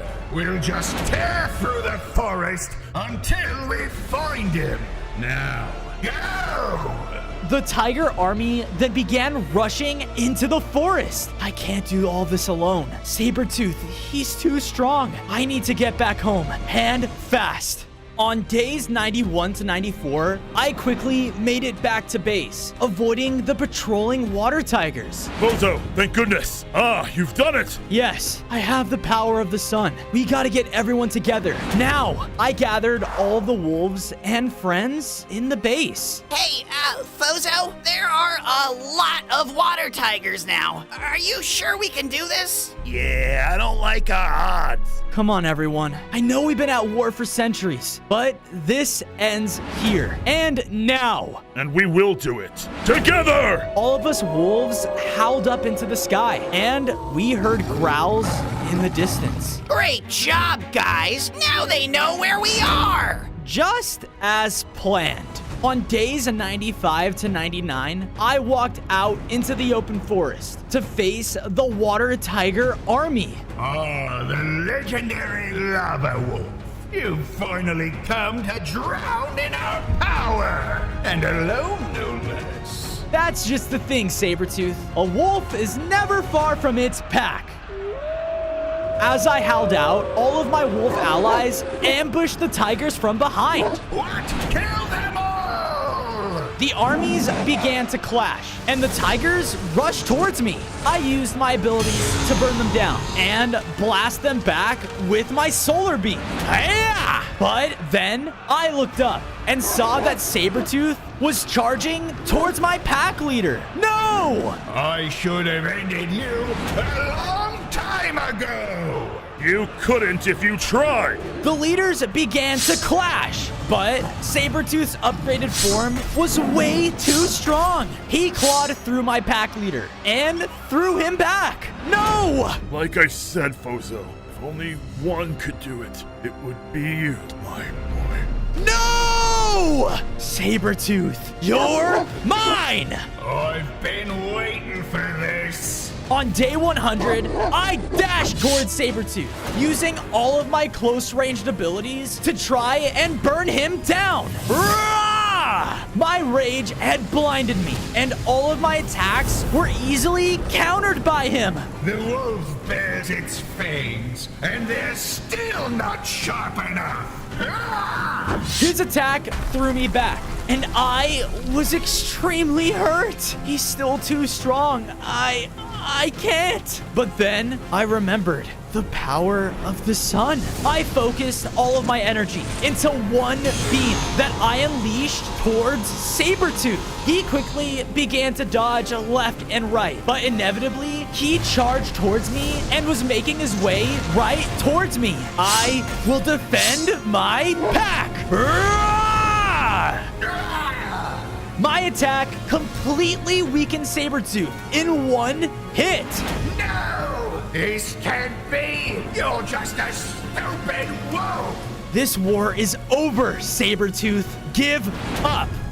Never! The forest is ours. Before he could slash at me again, I blasted Sabretooth one last time, finally taking him down for good. And with that, my forest and all of us creatures in it could finally live in peace. On day 1, I spawned in as baby Lava Godzilla next to my peaceful volcano home. Son, you're finally here. Just then, soldiers began to jump out from the nearby trees, and in an instant, we were completely surrounded by water troops. Subject spotted. Fire away! They began to blast at us with high-powered water. Ah! We've been found. Come with me now. I followed my father with the troops right on our tail, but we were then cornered by a water mecha Godzilla. More lava kaijus. You monsters have lived in our world for too long. It's time you go extinct. He fired a powerful beam of water right at me, but my father jumped in the way. Dad! Ah! Fozo! All of us kaijus are in danger! Run! Now! On day 2, I ran for my life while hearing water troops surround the forest all around me. Oh no! In my panic, I accidentally ran straight into a river, which within an instant brought me down to 1 heart. Whoa! Water is lethal to lava kaijus? I better be careful. Just then, I heard the sounds of honking? I looked out, only to realize I was now within a Minecraft city, and it was full of villagers. Whoa, maybe they're friendly? Lava kaiju! Everyone, kill it! Oh no! I began to run throughout the city streets while all of the nearby villagers chased me with swords. Please stop it! It wasn't long until I was cut off by a fall to my death. What do I do now? But just then, a villager hit me with one of their swords. Ah! From my pain, I shot out lava all around me, causing all of the villagers to freak out. Ah! Oh, the pain! Whoa, I have lava powers? I noticed from all the chaos that one of them dropped a map. After picking it up, I saw that it was titled The Lava Atom. What's that? It sounds powerful. But before I had any more time to think, I heard a loud shotgun coming from nearby. What's going on over there? On day 3, I reached the outskirts of the city where a gas station owner was shooting at a small lava turtle. All these stupid kaiju pests need to learn to stay out of my town! Hey, I ran in and used my lava ability right at him. Ah! Hot! I'm gonna call 911! Well, wait. Time to get me some potato chips now. Thanks, mister. No problem? Man, everyone seriously hates us lava kaijus. Maybe if I find this lava atom, I can find my dad again. The lava atom? Wah! Oh, you know what that is? The lava atom is the first of 5 lava cores in the world. The one who collects all 5 can summon the ultimate lava kaiju, the strongest being in the world. If I can summon it, I can save my dad and stop that water army. I know what I have to do. Just then, the clouds around us became cloudy. Oh no, it looks like it's gonna rain. We must find cover. On day 4, the old turtle and I were following the map, being covered by forest trees. One hit from that water, and I knew I was done for. It wasn't long until we made it to a highly secured laboratory with more water troops. So, the lava atom is there. As I said this though, the skies began to clear. Perfect timing. I slowly made my way inside and made sure to avoid any of the soldiers on patrol. Phew, that was close. Intruder! Oh no! The water forces were alerted, so I ran until reaching a lab room. There in the center was what I was searching for, the lava atom. I think he went this way. I better be quick. I ran up and collected the atom, which caused the lava within me to burn. I grew larger in size, gained 5 more hearts, and could now shoot out beams of pure lava. These items also make me stronger. Just then, more troops entered the room. Oh no! He took the lava atom! Stop him now! On day 5, the men began to charge at me, but I shot out a beam of pure lava at them.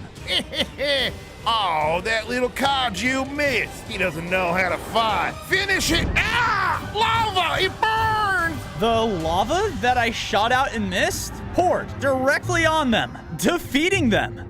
That's one way to do it. I heard more reinforcements on the way. So, with my new size, I broke through the wall and left. I made it back to the old kaiju, but he was gone. Oh no, did those men get him too? As I said this, I saw a mysterious trail of potato chips. Did he go this way? I followed the trail until reaching what looked to be a large lava lake, and the potato trail ended. Great. Where did he go? I saw that this area was really secluded and quickly built myself up a small shelter to stay in. I even made a room that will hold all the lava cores I find. It's not much now, but it's a start. As I finished though, I saw a larger lava kaiju flying through the air. Hey, a fellow kaiju. I better follow him. On day 6, I followed below the flying kaiju. Hello? Hey, down here! Before I could catch up to him though, the kaiju was blasted down by a ray of water. No!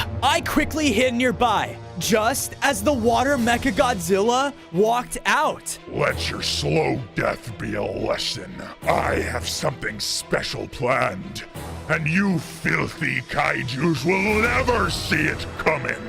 He walked away, leaving the kaiju there to die. Hey, are you all right? Another kaiju? Hurry, take this. He threw me over a lava compass. What's this? With this, you can find the ignited magma, a lava core. I'm not going to make it. Please, save our people. No! The death of the kaijus has to stop.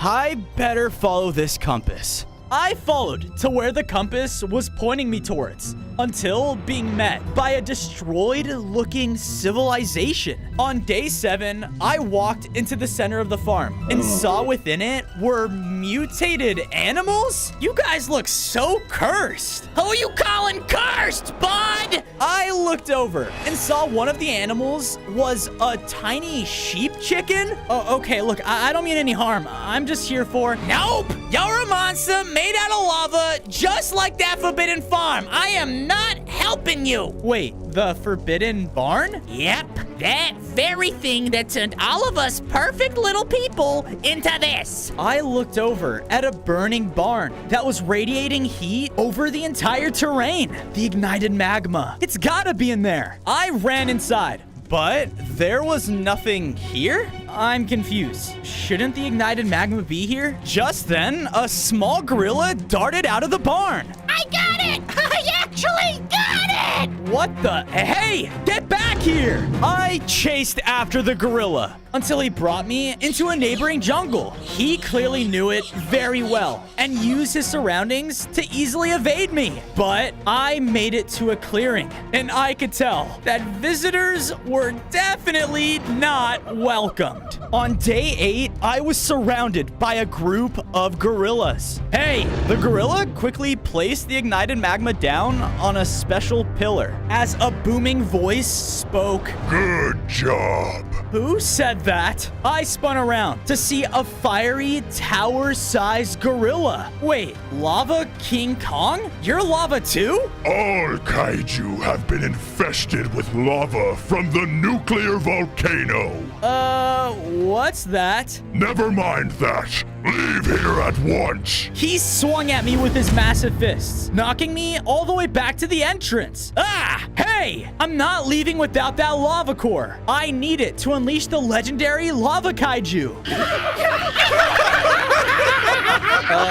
What's so funny? You wish to do the impossible. Come with me. I followed King Kong to a very intricate-looking course within the jungle. There was parkour, strength tests, and a final challenge. What's that for? Do you really think you have what it takes to unleash the ultimate kaiju? To stop the water forces? Then you must prove it to gain the ignited magma. But I think you will fail miserably. Oh, you are on. On days 9 to 10, I began the trials, running in and jumping between the jungle platforms. But as I looked down, I saw that if I fell, I'd land right into water. I can't mess this up.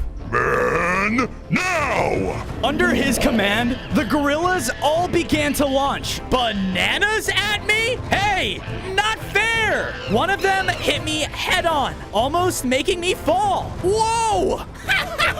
This guy stinks! I thought about my father and how I needed to get him back. So I pushed through and was able to make the last jump. From there, I was stopped by a large wall of water. My #1 weakness. Strength comes from both force and your mind. That's it. I use my lava attacks to turn the entire wall into cobblestone. And I use my brute force to break through it. Aha! Now for the mysterious final challenge. What's the final trial?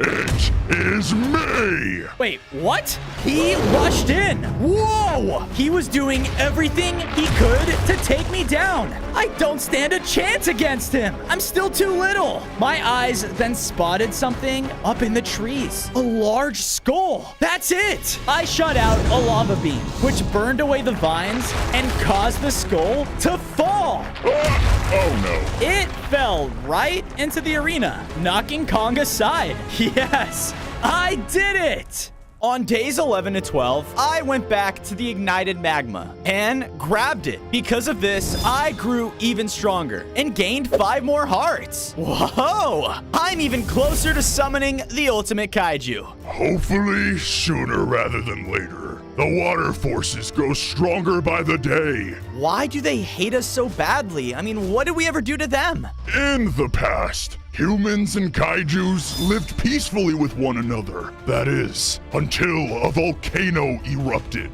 One that shot out pure radiation. It changed everything and killed thousands of humans. And what did they do? They blamed us for it. Are we the ones that really did it, though? I need to find out more. Just then, I heard a voice out in the jungle. Area clear. Check over there. I went over and saw that the water forces had almost found Kong's empire. Soon enough, there won't be anywhere we can hide. Come on, you guys can come with me. I led King Kong and all of his monkeys back to my base before any of the troops can spot us. It's not a jungle, but it'll do. This place is way better than any jungle, young man. I looked over and saw the old turtle kaiju. Hey, there you are. Yep, and while you two were out monkeying around, I found something. When you're finished with these rude apes, I'll be waiting over here.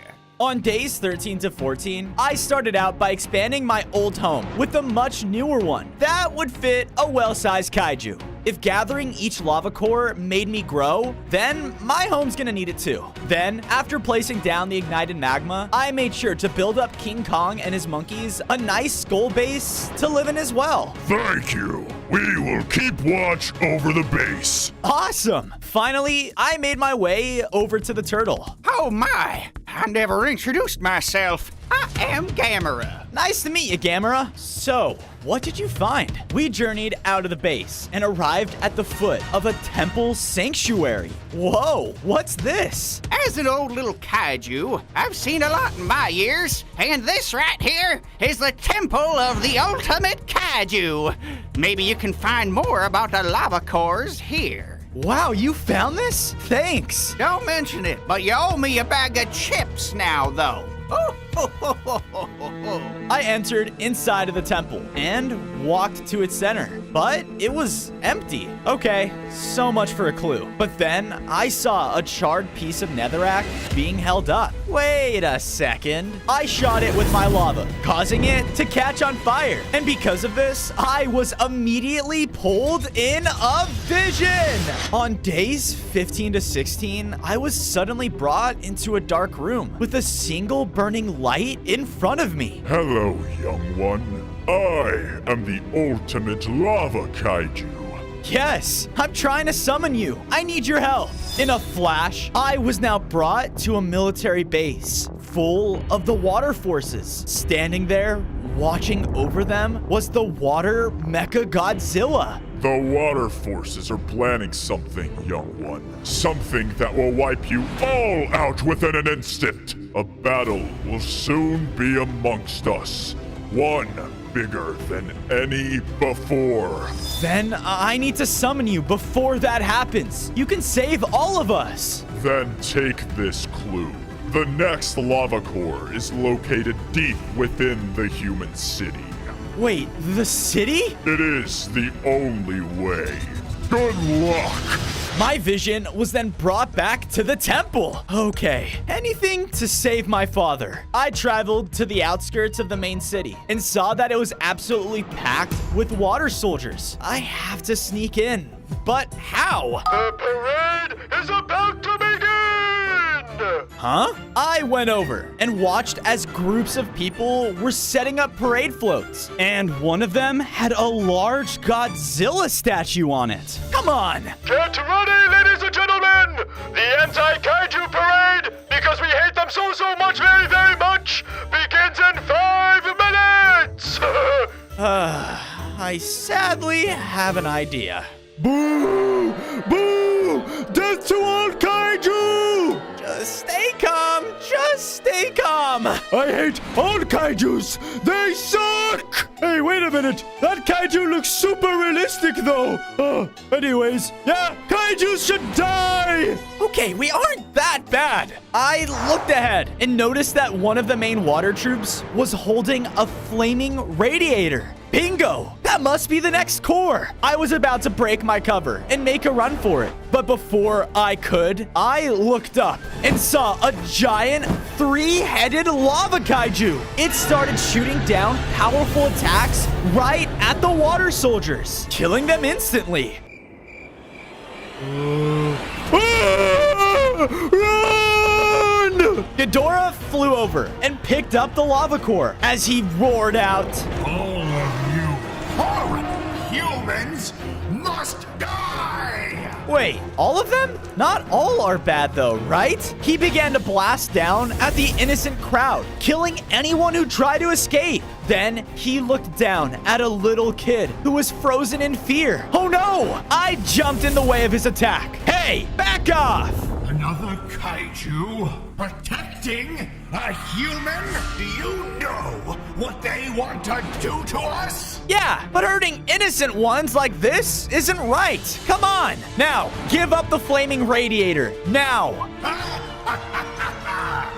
No! On days 19 to 21, Ghidorah began to fight me with his lava attacks and powerful bites. Come on, dude. Just give me the core and leave. Over my dead body! Hey, look around. The weather is so nice today, right? We are so lucky. Ah! Yeah, we forfeit. It doesn't have to be this way. We can work together. I work alone! Ghidorah then tried to fly away with the lava core. No! I shot at him, hitting his wing directly, which caused him to crash and drop the item. Aha! But as I went to pick it up, it was broken? No. What now? I will be back! You saved me? All kaijus really aren't monsters. But I was then hit by an empty soda can. Get out of here, you big smelly beast! I should go. I left, looking down at the broken lava core. How am I gonna fix this now? By using the magma bunker, of course. Wah! Dude, how do you keep randomly appearing behind me? I was only following you. I may be a turtle, but you'll never see me coming. Now, if you want to fix that thing, come with me. On days 22 to 26, I followed Gamera until we reached a large, abandoned nether portal. There is a bunker, deep within the nether. It's known to be the only place that could reforge a lava core. Find the bunker, and you will have your fix. All right, but where should I start? Great, he's gone. What a strange little kaiju. I entered the nether alone and saw how large this place was. I have no idea where to go. But then I heard some voices nearby. Oh, Georgie, that was a funny one, man. It really was. Huh? I went over to the noise and saw a lava pool hot tub. And there was a piglin and a strider. Hey, do you guys know where the magma bunker is? Oh my! You are large! No, Jeremy, look, it's one of them, whatchamacallums. It's pronounced kaiju. And why aren't you in the lava too? You're a strider. I hate the heat, all right? The cold is much better. So take a step back! Okay. Sorry, you can be a little hot-headed at times. So you say you're looking for the bunker, huh? Come with us. I followed the two of them until making it to a very ominous entrance. Well, here's your stinking magma bunker. On days 27 and 29, I walked inside the bunker to see that the place was full of different equipment and a lit forge. That must be what I need. As I started to go over, I got hit to the side. Looking over, I saw that it was Lava Mothra. Godzilla? Wait, I can sense it. You're here to reforge a lava core. Yeah, I am. I'm here on a mission to bring back the ultimate lava kaiju. Do you even know what happens when you find all 5 lava cores? No?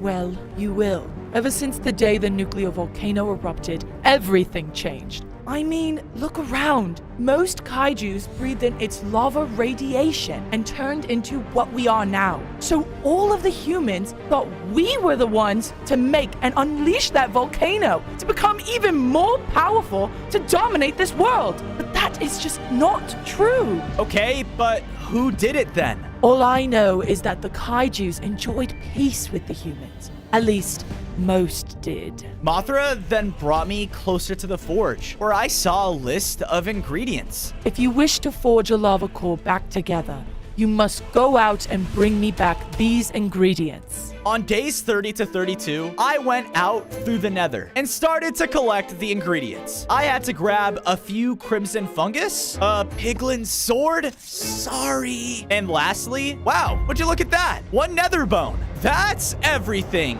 And I slowly turned around to see I had awoken a Cerberus. I'm just gonna go. Give me back my bone! I only took one! It wasn't long until we were running past the lava hot tub. Hey, who the heck invited this guy? Cerberus roared out and shot lava at the Strider. Ah, the heat! I hate the heat! No one messes with Jeremy and gets away with it. Get him, boys! With his command, a group of piglins rushed in and started to attack the dog. And he fled. Yeah, that's right. Stay out of here, you punk. Wow, thanks, guys. Yeah, don't mention it. I headed back to the magma bunker and gave Mothra all the ingredients. Because of this, she unleashed her lava onto the lava core, which caused the item to reforge. I picked it up and began to upgrade. I gained 5 more hearts and became an even bigger, stronger lava kaiju. You know, I admire all of your hard work, and so I want to help you take down the water forces. I can be your personal blacksmith. On days 33 to 35, Mothra and I traveled back through the portal into the overworld, but we appeared in an unfamiliar desert. This isn't where I came in. Where are we? Suddenly, Mothra was hit back by a beam of water. No! I tried to run to her, but was ambushed by water soldiers. Hey, get out of my way! I was about to attack them all, but then I was hit by a watery blast. Ah! There he was, the water mecha Godzilla. If it isn't the scared little kaiju I saw those days ago. Let her go! No, she will be captured, just like your father. I was about to run in, but then the army began to fire at me with the water weapons. Ah! Ow! Mothra then flew up in front, creating a wall of lava blocking their attacks. This wall won't hold for long, and I'm too weak to run. You need to go now. It can't have the lava cores. What? No, I can't just leave you. But before I could do anything, she pushed me back and flew in to distract them. Mothra! I reluctantly ran off as fast as I could back towards my base. On the way there, though, I ran into the mutated animals. What are you guys doing here? Yeah, you'll never believe this, dude. Some crazy monsters came in and raided our farm. If I'm being honest, it was pretty cold-hearted. All right, then you can come with me. On days 36 to 39, we returned back to my home, where I quickly built up a new farm for the mutated animals. And after placing down the flaming radiator, I went to find Gamera had built up a defensive wall around our home as well. Whoa, you did all this? Why, of course. Every base needs its shell, you know. Yeah, I agree. Now, if you'll excuse me, I am starving. I know I need to get my dad and Mothra back. I just don't know what to do. Just then, I heard a loud roar echo from nearby. What's that? That's it. That noise is from the ice beasts that attacked our farm. Well, maybe if they're a kaiju, I can reason with them. I'll take it from here. I made my way to the farm to see that all of the flames were put out, and the place was practically turned into a tundra. It's cold. And there, standing around the Forbidden Barn, was a whole ice kaiju group. On days 40 to 44, I got closer to overhear the ice kaijus. Sorry, boss. It's not here either. No, it has to be. Hey, this is my friend's home. You can't just force them out like this. Yeah? Well, mind your business. We're here looking for a lava core. Oh yeah? Well, you're too late. It's already mine. Oh, really? Get him, boys! Oh no! His icy brutes came running in to attack, while their leader shot out ice from behind. Ow! The brutes were getting close, so I used my lava to shatter out of the ice. And with one lava attack, I was able to take out all of the charging brutes. All right, tough guy. Let's see if you can handle this! He slammed into the ground, causing a huge Arctic maze to form around us. Great, I'm trapped in. I gotta find a way to find the exit. But as I started to go through the maze, I could feel how the cold was weakening me. Urgh. Okay, gotta hurry. Some of the icy kaijus would even wait around the corners to attack, but thankfully, they were easy to take down. Finally, I reached the center and saw that the kaiju boss was there waiting for me. Well, I guess you're tougher than you look. You do know lava melts ice, right? Not when we're in my domain! He charged in, and I noticed that his icy attacks were really packing a punch. Ah! I tried to burn him, but my attacks did nothing. The area, it's just too cold. Wait, that's it. Time to heat things up. I shot out my lava at the ground, catching the frozen grass around us on fire. No! With that, I burned even more of the arena with my attacks and saw that it caused the kaiju to shrink. He's melting. Ha! Not so tough now, are you? Why, you? In his rage, he ran in to hit me, but I blasted him head on with my lava beam, shrinking him down to the size of a little chicken. What's your deal, man? I'm trying to collect the lava cores to help all the kaijus, including you guys. Please, forgive me. I've always feared the lava kaiju, but now the water army, I fear them too. They have a nuke in the making, one that could be the end to all kaijus. And that horrible nuclear volcano is to blame for it. That's the second time I've heard of this volcano. What do you know about it? But sadly, the ice kaiju melted away. No! In the pool he left behind, though, he dropped a map. The Ancient Ember. This must be another lava core. On days 48 to 52, following the map's direction led me to the ruins of the Ancient Ember. Aha! This must be the place. There, on the cliffside, amongst all the old ruins, burned the Ancient Ember. Time to claim my prize. But as I walked up to it, I triggered a tripwire. Uh-oh. Suddenly, a massive water cage slammed down around me. Ah! It hurts! We got him! Move, move, move! I was then completely surrounded by water soldiers. You didn't think we just let you walk away, did ya? They threw a splash potion directly on me, causing my vision to blur.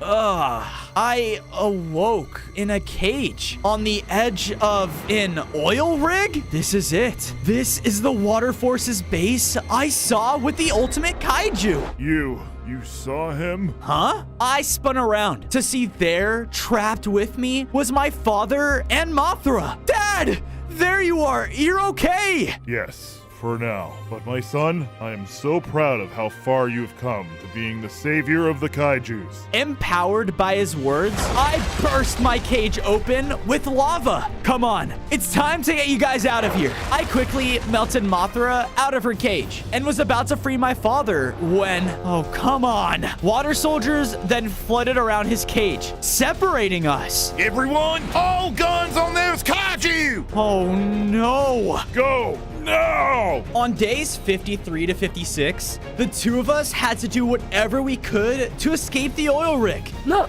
that's the bridge to get back on land. Let's go. No, they still have my dad. And Wait, the ancient ember. It's here somewhere. I can feel it. I went away from the exit bridge and further inside of the rig. You're crazy. I began to run around and was about to take a right when... Wait, go to your left. I think I can see it. I did as Mothra said and walked to another area of the oil rig where the ancient ember was being held. Score! The alarms were still blaring through the complex, so I quickly went up to grab it. But when I did, I was pulled into the flame. Whoa! I was now inside of the ember on a strange island. What the? I slowly walked around and saw there ahead of me was a group of sun-masked people. They were all standing around a central pile of wood. Hey, what's going on here? Ah, yes! Our torch has finally come! Your torch? Yes, you have touched the ember and wish to be granted its power, correct? Yes, I do. Perfect! But first, you must earn it. The one that is worthy of the ember shall be able to burn our bonfire hotter than any other flame in the universe. Hotter than even the sun! I looked up and saw that the sun was directly overhead. Wait, I have to be hotter than that? It is the only way. Plus, we really like fire. Do this for us, and you will receive the ember's blessing. All right, anything to get this lava core. On days 60 to 63, I walked up in front of the bonfire and began to shoot it with my lava, but it didn't ignite. Instead, 3 other bonfires appeared around the island, and the sun started to set rapidly. Hurry! The challenge has officially started! You must burn all the bonfires before the sun sets! You couldn't have told me that earlier! I hurried over to the first stack of wood and successfully lit it. Yes, but the sun was already close to setting. If it touches the horizon, we are all done for! I thought back to my father and how proud he was of me. I can't let him down. Focusing all of the lava in my body, I unleashed a powerful beam of lava that caused both of the other bonfires to ignite. The sun stopped and held its place in the sky. You did it! You are worthy and will be granted its power! The sun began to pour light so bright that my vision faded again. I was back on the oil rig and had upgraded to an even stronger form. I gained 5 more hearts and now had a new solar crash ability. Yes! But before I could celebrate more, I heard soldiers all throughout the base. Mechagodzilla will be here soon! Oh no, come on, we have to go. On days 64 to 68, I managed to safely escape and made it back to base with Mothra, but I still couldn't save my dad. I should have done more. Don't put yourself down. We can still save him, and you must bring the ultimate kaiju into the equation. You're right. With that, I quickly built Mothra up her very own forge and workshop in our base. This place isn't so bad. Afterwards, I placed down the ancient ember inside of my room. Now, we just need one more to be ready. Knowing this, I went out and took a long look at my base, only to see all of the friends I've made along the way. All of these people are counting on me. I can't let them down. I looked, and there next to their parent was the little kid? What are you doing here? Why did you bring me here? We need to go now! No, Daddy. Look! Hi? See? These kaijus aren't evil. Oh my, I see. I'm so sorry. It's just after the nuclear volcano erupted, the water forces blamed you and told everyone in the city to believe you were monsters. It's okay. Look, we're all trying to stop them and show every single one of you humans that we aren't monsters. Well, knowing this now, I'll spread the word. As he said this, I heard a loud gorilla roar and saw that King Kong. He's gone. Where did he go? On days 69 to 73, I went over to see King Kong was battling King Ghidorah in a nearby field. I told you I'd be back. His attacks launched King Kong back. Hey! I rushed in and hit the dragon with my new Solar Crash attack. And with this and King Kong by my side, we were able to take Ghidorah to the ground. Stop this now! All humans should be disposed of. Trust no one but yourself. Give me the lava cores, and I will show you. As he said this, the little kid and their dad walked up to a nearby hill. Look, these people don't see us as monsters because we showed them we aren't. People can change? I was wrong. It's all right. Look, we only need to find the last lava core in order to stop the water forces. You don't know? What do you mean? I went with Ghidorah as he led me to a large volcano that overlooked the city. The last lava core is the hardest to obtain out of all of them. It's highly secured in that. Is that? Yes, that is the nuclear volcano.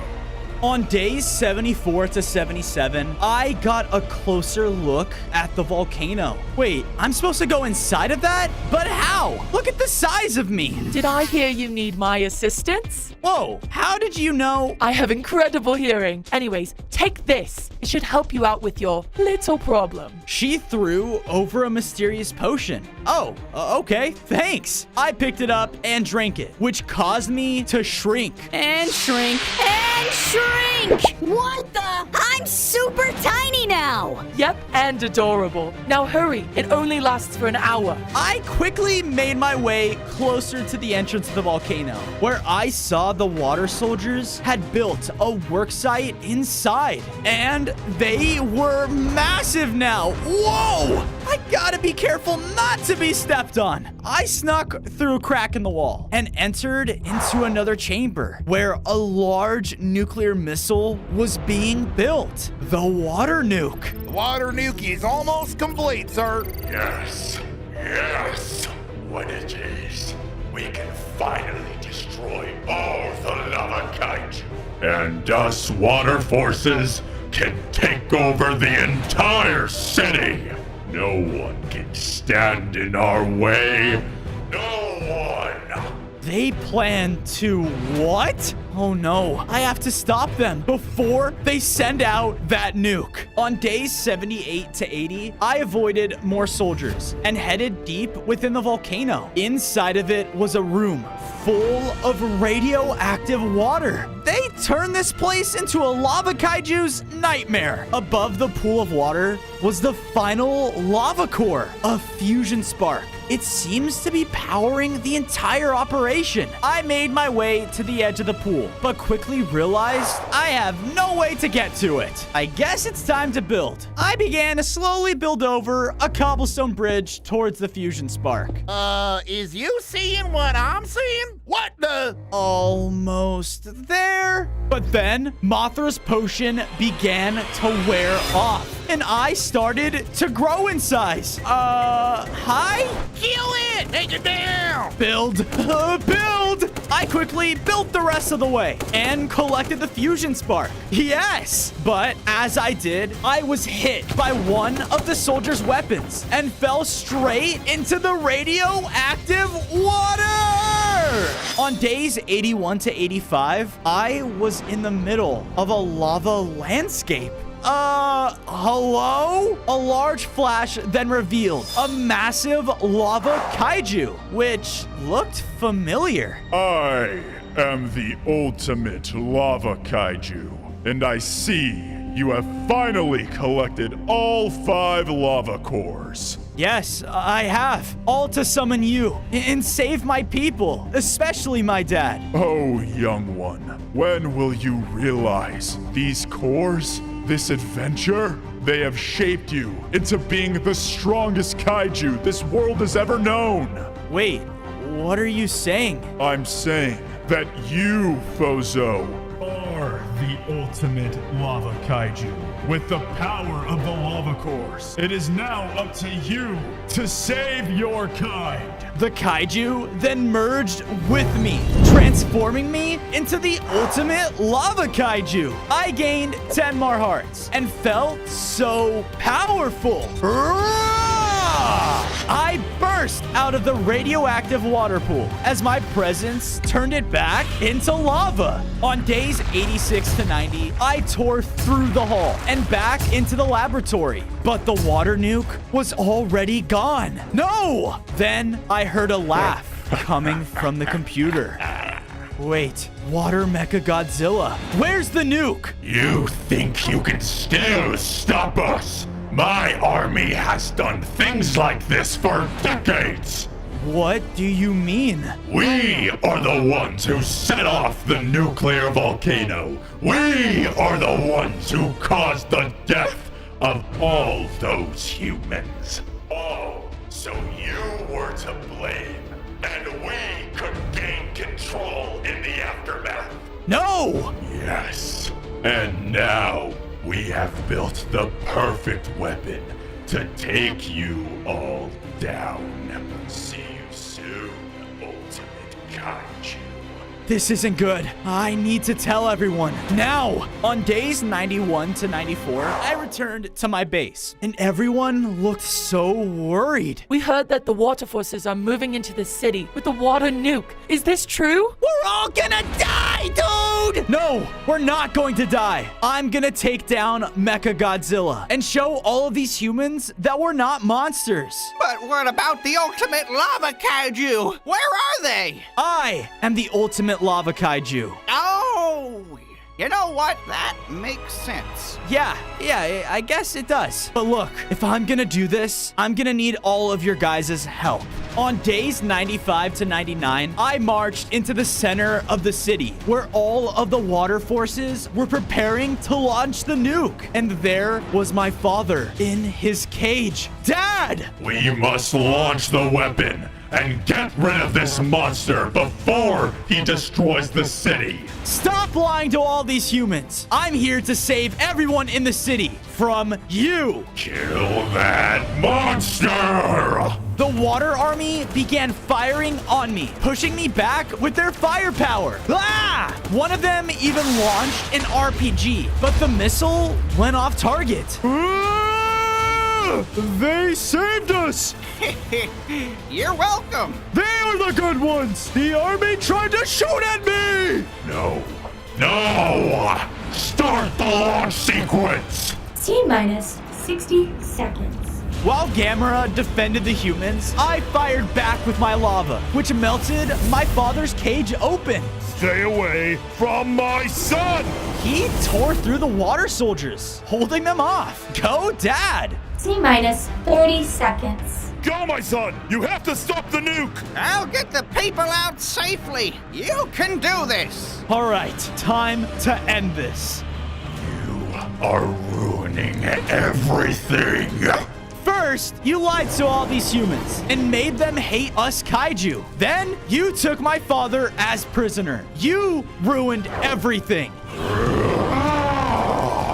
We clashed in the center of the city, fighting and clawing at each other. I have to get to that nuke. He blasted me with his water attacks and was clearly still very strong. I had to use every lava ability I gained along the way, burning and slamming into him every chance I could until T-minus 10, 9, 8. We both shot out our elements, causing them to combine in the middle of the street and create a giant wall of obsidian. No, I can't reach the nuke. It's over. All kaiju will die. 5, 4, 3. I focused on all of the people who were relying on me and put that energy into the single most powerful beam of lava I could. It shattered the obsidian wall and blasted right through Mechagodzilla. No! With that, Mechagodzilla was defeated, giving me enough time to disable the nuke and save all the lava kaijus. On day 1, I was a little lava serpent, out getting food with my older brother. Take this! Ha! Got it! Wow, you do it so easily. In time, little brother. You'll get there. The two of us then got interrupted by a large icy explosion. Ah! What the? Both looking over, we saw that our lava serpent home was being under attack. We both slithered over, only to see all of our people running in complete chaos as ice is being shot down from a giant ice eagle. Long ago, you serpents took something from me, my freedom, and I will take it back. An ice blast then shot right towards me. Watch out! My brother thankfully hit me out of the way as I turned around and saw the eagle fly over to take our home's sacred lava gem. No, that gem is what keeps us snakes warm. With this, I will return back to my rightful form, and you snakes will pay! I have to help our people. Go and find Dad, now! On day 2, I was slithering fast, trying to make it to my family's home. Since I was the smallest serpent, it was easier to avoid, but the hail was very overpowering. I finally made it to the top, but instead of seeing my father inside, I saw 2 ice creatures. Abigor said the head serpent would be here, but where? Abigor? Was that the eagle? I accidentally spoke too loud, which gained their attention. Who's this? A weak little serpent.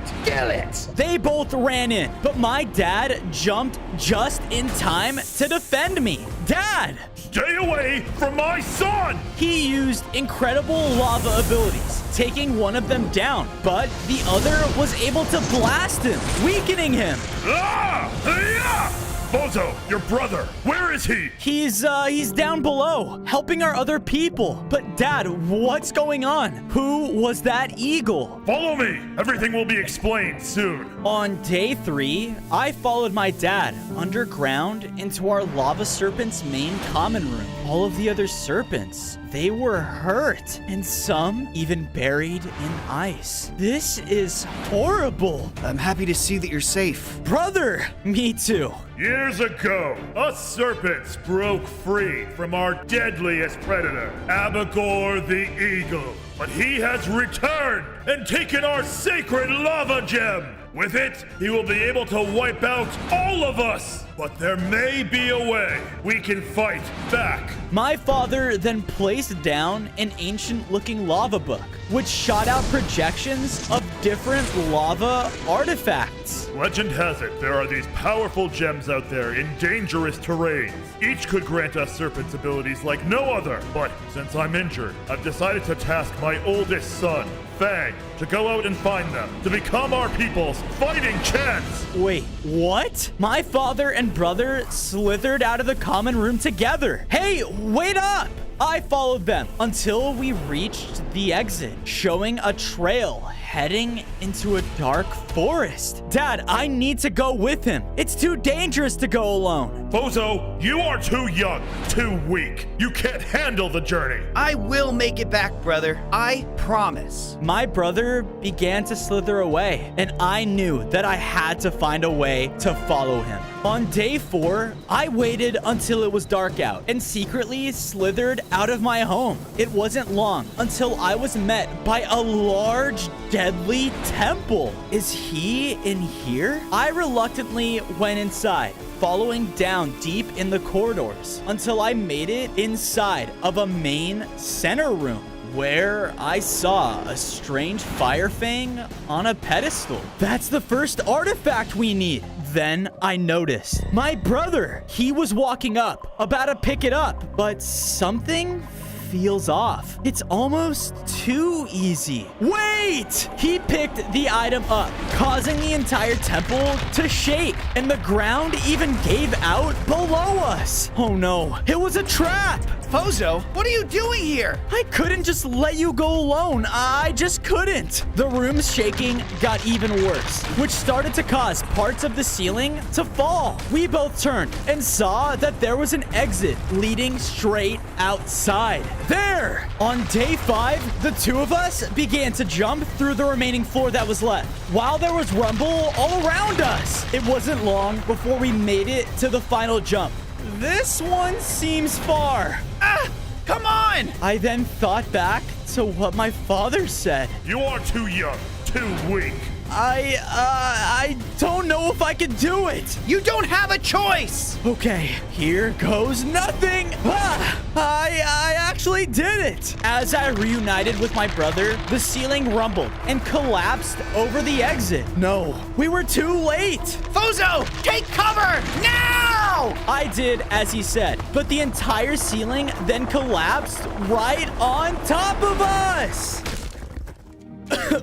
Brother, where are you? I searched through all the destruction, only to find him weak in the midst of it all. No. Fozo, you are okay. Yeah, but I gotta get you back home, now. No, it's too late. I'm not gonna make it. No, I can. Listen to me. Dad, he said you were too young, too weak. Don't listen to him. Don't ever listen to anyone who tells you that you can't do something. They are all wrong. It's up to you now. You have to save our people. Do it for me. I believe in you. Brother? No! He's gone. He's actually gone. Just then, a glow caught my eye. Wait, is that? I walked over to see that it was the Fire Fang. I have to do this. I went over and picked it up. Because of this, something strange happened. I became an even stronger lava serpent. The artifact, it worked. I promise, Fang, I'm gonna make you proud. On day 7, I left the destroyed temple, but as I did, I saw some of Abigor's ice creatures getting out of a cave with resources? I think we have enough. What are they up to? I followed them until reaching a clearing, which showed a much larger mining site. Bring these resources back to my nest at once! That lava gem was only forged because of my lava! When I destroy it, I can finally be freed from this icy prison! I will be the Lava Eagle again! And will prey on those filthy serpents! A lava eagle? Are we the ones that turn him into ice? But why? I didn't notice that I was standing over a patch of ice, and my lava scales caused me to fall right through. Where am I? I looked around and saw that I was inside of an icy cave. And there, cowering in one of the corners, was a small mouse. Hey, keep it down. We're gonna get caught. Yeah, whatever you say, man. Stay away from me. Don't eat me. Hey, stop it! On day 8, I continued chasing after the small mouse until reaching a dead end. Oh no.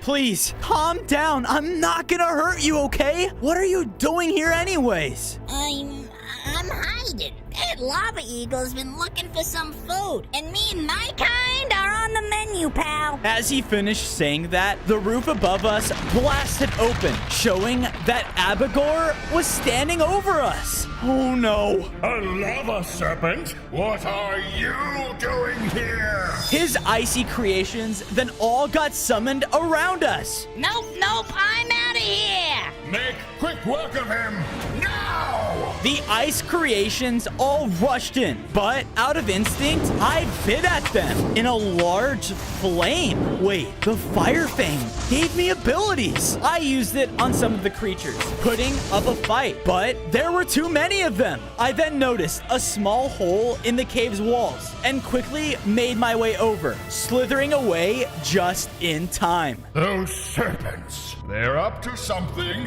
and I will find out. On days 9 to 10, I slithered out of the tunnel systems, making it back home. I looked around and saw that my people were growing weaker by the day. You left? Yeah, I did. But listen, we can't stay for long. This place, it's dangerous. The eagle, he's gonna be back. And when it's time, he's gonna take all of us down. Your brother, where is he? Dad, I tried everything that I could. He didn't make it. No! No! This is your fault! Look, the temple that we were in, it was a trap, okay? And it crashed down over us and... No! If you didn't go and distract your brother, he may still be here! My father then slithered away into the common room, and I followed, looking over, seeing the book of artifacts that I still needed to get. Dad, I'm so sorry, but I made him a promise that I was gonna stop that eagle and help our people, and I plan to keep it. But first, we all need to leave. We're all sitting ducks just staying here. Get out! Leave! You are weak and are no son of mine. Dad, no, stop! I was left feeling sad and lost until... Ah, my head, man. What the? What are you doing here? Look, I don't have anywhere to go, okay? My people are all gone. But I did kind of hear your conversation there, pal. Is it true? You want to stop that evil eagle? Yeah? Why? Because if you don't eat me, and I mean that, then I know where one of the pieces you're looking for are. On days 11 to 12, Bruno led me far away to a large dump. There were people roaming around the place hard at work and keeping guard. So, you said one of the lava artifacts were in here? Oh yeah, the lava eyes. We just gotta make it into the restricted section. Come on, follow me. As we snuck through the junkyard, we were barely avoiding the workers, but we eventually made it through a gap in the piles of trash to find the restricted section. What the? No.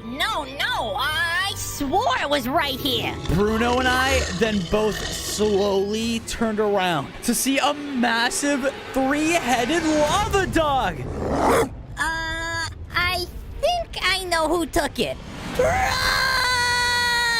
On days 13 to 14, we were running throughout the junkyard with the guard dog right behind us. I just don't get it. This place had a guard dog, but it was the sweetest little chihuahua. Well, not anymore. We continued to run circles around the restricted area as it kept biting and trying to attack us at every turn. Oh no, a dead end.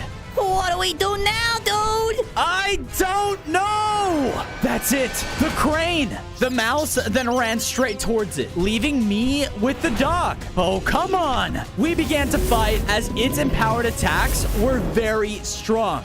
I tried to hit him back with my lava bite, but I was nowhere near as powerful. As he went in to bite me again, I dodged out of the way and stood under the crane above. Ready? Yeah, ready! Rufus growled again as he charged forward in his rage. And now! I dodged out of my way, just as Bruno dropped the crate right onto the dog. Whoa, that actually worked! I then looked over, and crawling out from under the crate was a tiny chihuahua as he coughed up the lava eyes. See what I mean? That was the guard dog. Hey, what's up, little Roger? How you doing? I was finally able to pick up the eyes, and because of this, I felt its power surge within me. I gained 5 more hearts and became a much stronger lava serpent who can now spit out pure lava. Awesome. All right, this place reeks. Let's get out of here. I was going to come back when it was time, but you were all planning something. What is it? I'd never betray my own kind. So, this is what they're trying to do. Well, I won't let them. On days 15 to 16, I went out and found a secluded place in the desert to build my very own home. This is perfect. Wasting no time, I built in the side of a canyon and made sure it was nice and perfect. There we go. Then, in the center of it, I built up a place to hold the 5 lava artifacts. When I placed the first 2 pieces down, a burning gem already began forming. Maybe all of these can make a new lava gem. I then looked over and saw that Bruno had already dug his very own home high up as well. So, you knew about the lava artifacts that I'm looking for? Yeah, I usually eavesdrop a lot. I know the last 3 that you need are the magma meteor, the never-ending flame, and the molten heart. Huh, noted. And stop invading people's privacy. I slithered up to a spot overlooking our new home and took the time to build my brother a memorial so that he could see all the good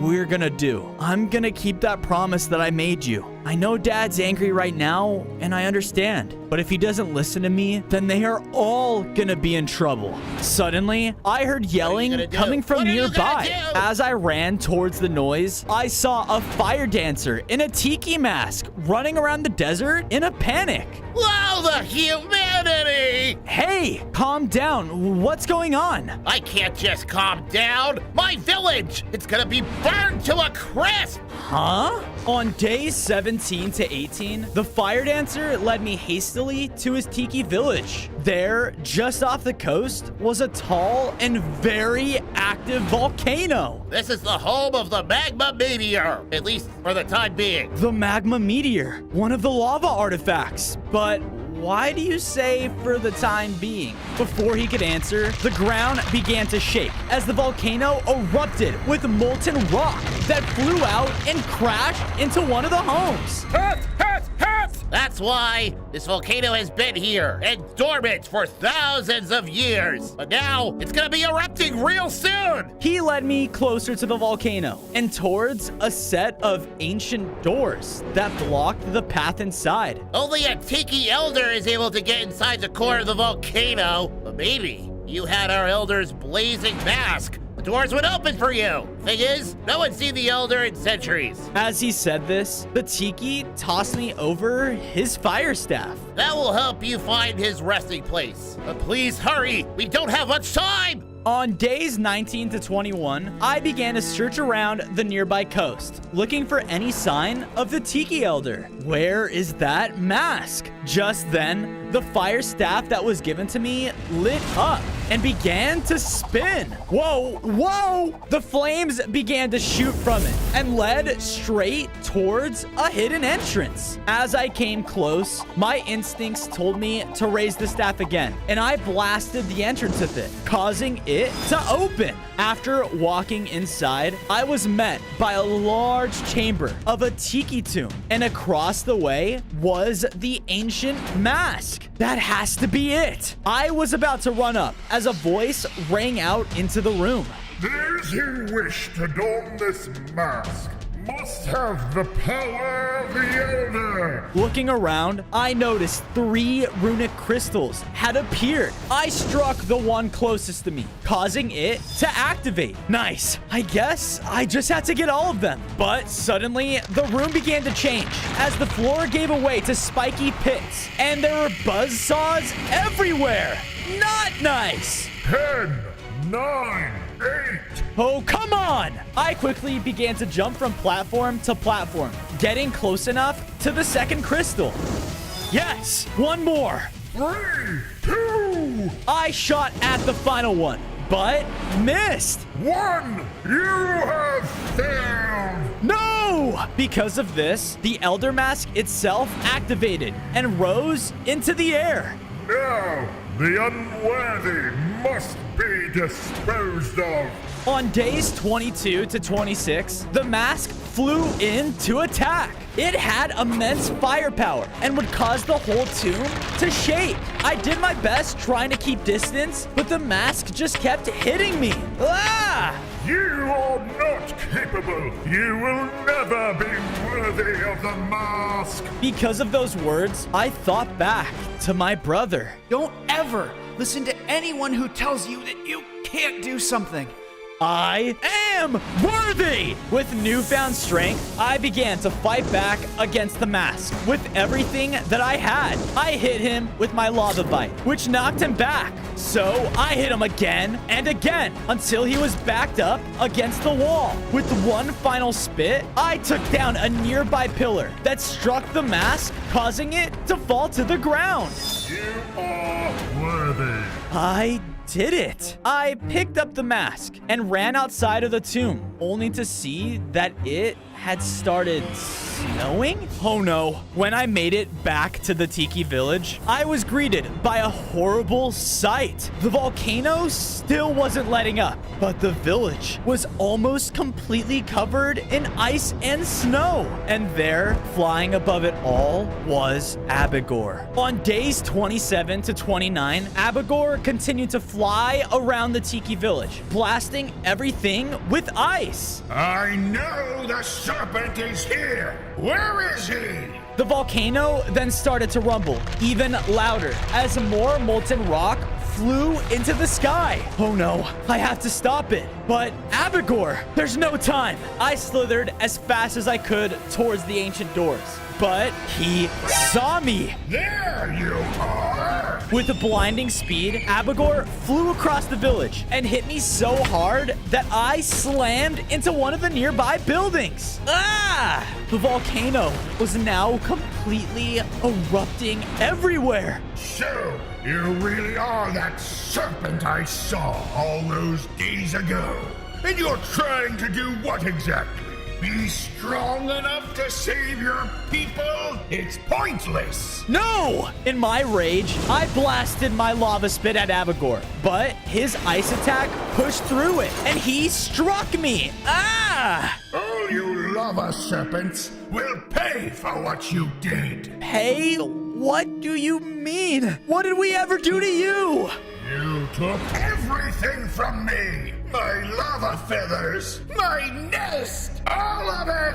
Ah! He tried to attack me again, but I used the remaining of my strength to dodge out of the way. I used to be the lava eagle, once in complete control. All the animals were my prey, and you snakes were the best dinner I could ask for. Until one of your kind found a way to channel their power into a curse. This curse. My lava power was taken away and put into a gem.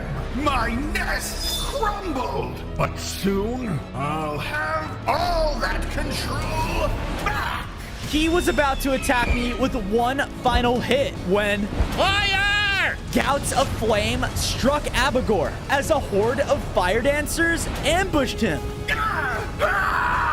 He began to fly up in a panic, finally giving me an opening towards the ancient doors. I gotta stop this volcano now! On days 30 to 32, as I approached the doors, I held out the Elder's Mask, and they swung right open. Yes, once inside, I saw the massive magma meteor. I have to absorb that? In order to accept the power of the meteor, you must enter its core. That's when I noticed a hole in the side of it. Well, here goes nothing. I began to slither in, just as the volcano started to quake even more violently. It didn't take long for me to reach the core, and as I slithered up, something began to happen. I gained 5 more hearts and felt so much stronger, to the point where I can now call down my own magma meteor. Sweet! But I couldn't celebrate for long, as the rumbling continued around me.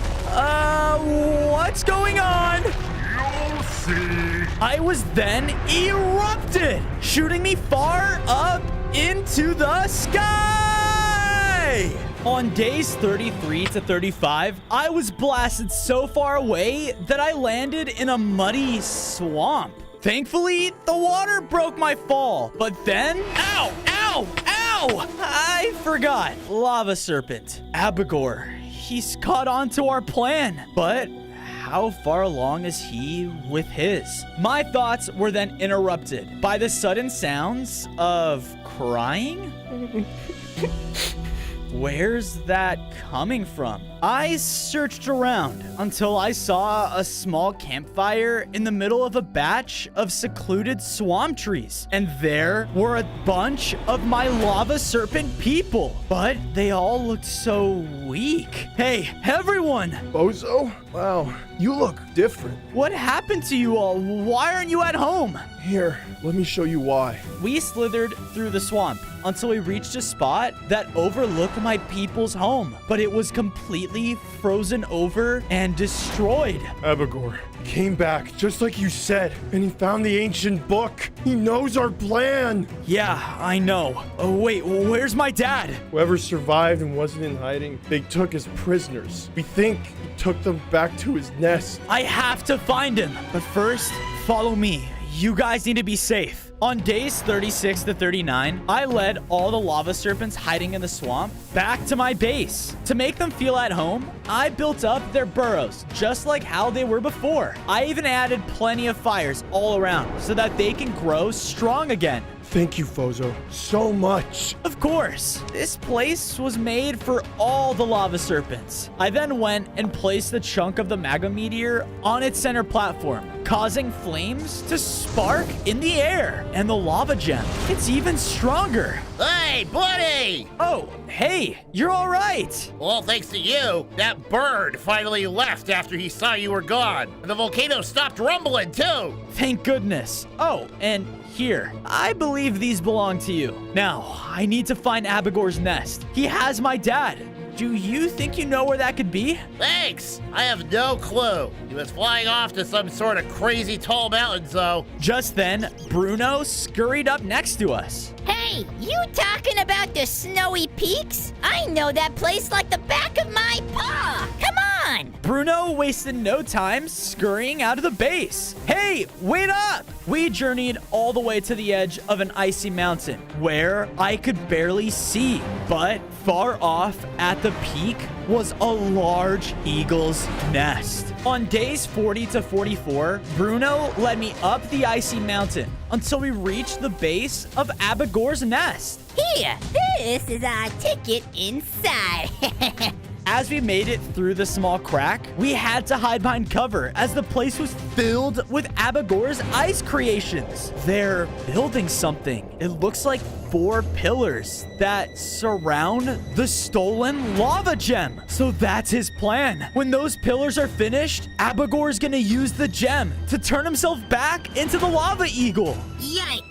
Then we better stop him before he gets to that point. Come on! Just before Bruno and I ran in, I heard a horrifying yell. Ah! Stop! Dad! I slithered down without hesitation, knowing I needed to find him. Fozo, don't go! Down below was an icy prison area where more of my fellow lava serpents were being held in cold cages. And higher up than the rest of them was my father. Hey, stop that! The creature turned his attention to me and charged straight towards me. Bring it! I unleashed my new magma meteor attack that crushed the creature in one blow, leaving just a pile of snow left behind in its place.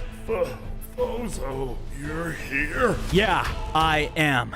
On days 45 to 47, I broke all the other serpents out of their cages with my lava abilities. Our chosen warrior! You shouldn't be here, so leave now! No, Dad, I'm not leaving without you. Just, hang on. I began jumping between cages and platforms to get up to my dad's level, where I broke him free with another attack. This doesn't change anything. Of course it doesn't. Why would it? I'm just your youngest, your weakest son, right? How dare you? How dare you? All of my life, I've come second behind my brother, but it was never his fault. It was yours. Look, I'm sorry that he's gone.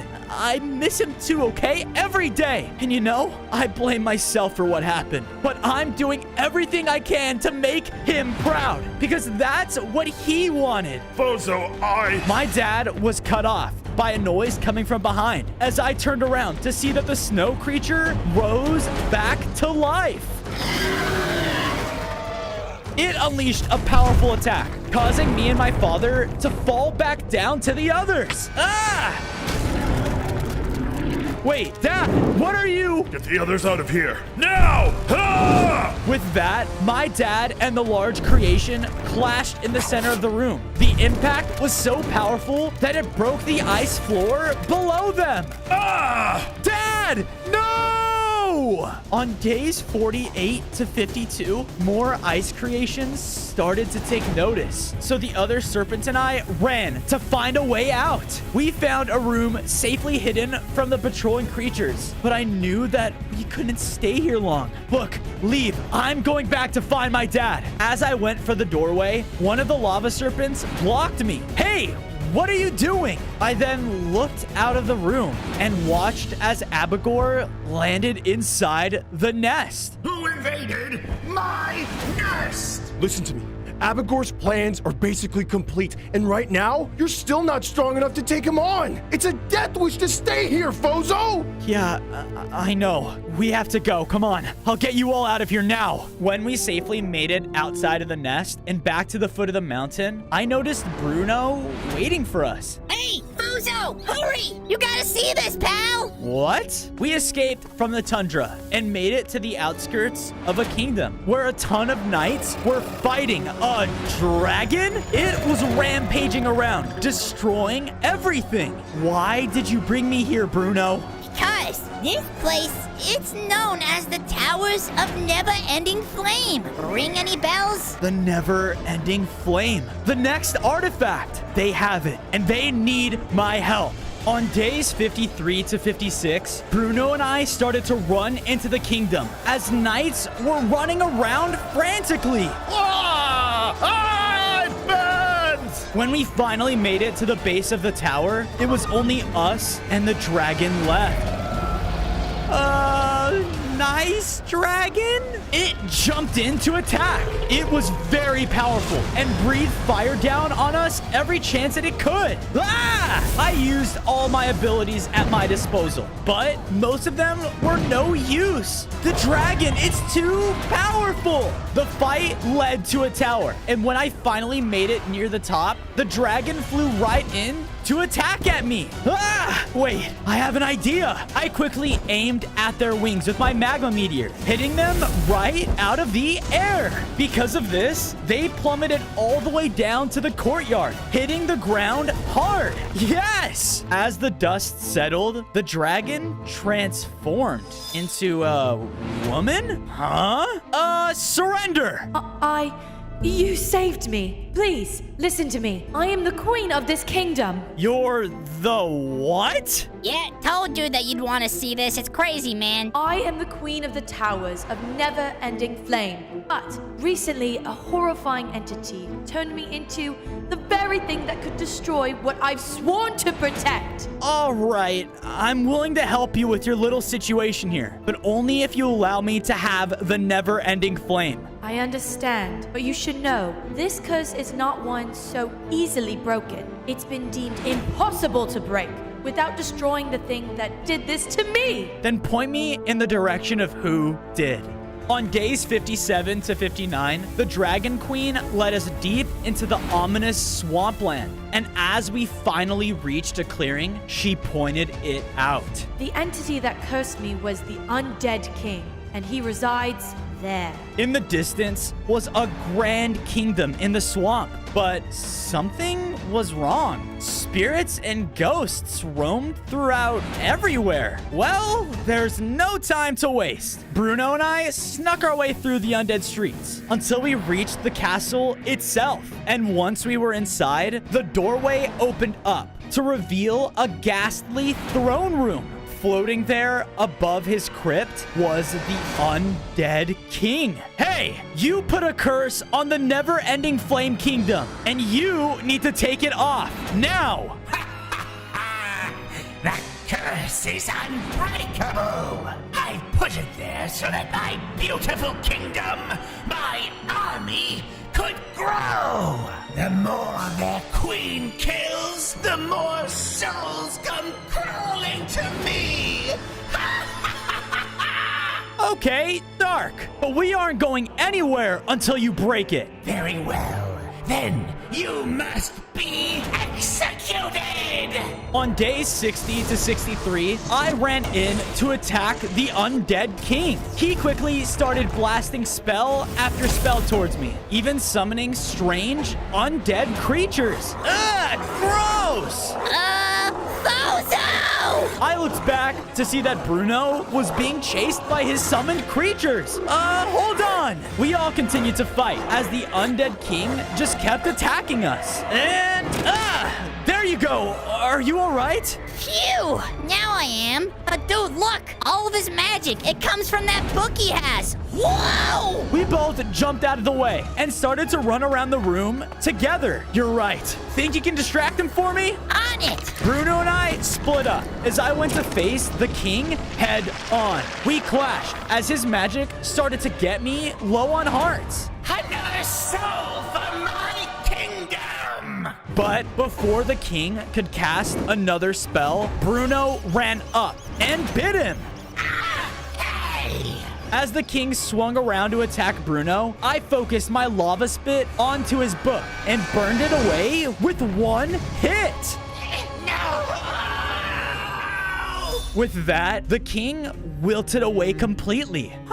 Seems like the book held all of his power. Hurry, we gotta get back to the queen. As we made it back to the tower, there to greet us was the dragon, as she quickly transformed back into her human form. You did it! The curse has been lifted! Thank you so much. And now, your reward as promised. The queen led us into a royal chamber where the never-ending flame burned. I touched the flame, causing its power to channel into me. I gained 5 more hearts, and now I could breathe flames just like a dragon. Awesome! On days 64 to 68, we safely made it back to base to see that all of my fellow lava serpents made it back too. From there, we all worked together to build up more burrowed homes for everyone. Thank goodness for the hotter climate. We're all feeling so much stronger already. And the lava gem too. I'm happy to hear that. I ran over and placed the never-ending flame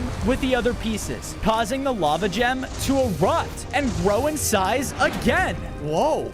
How powerful can this thing get? I then made my way up to my brother's monument. Look around. It's just like what you would have wanted. Almost everyone is safe. And now I just need to save Dad. As I said this, the sky above started to turn a dark red, and a familiar echoed out.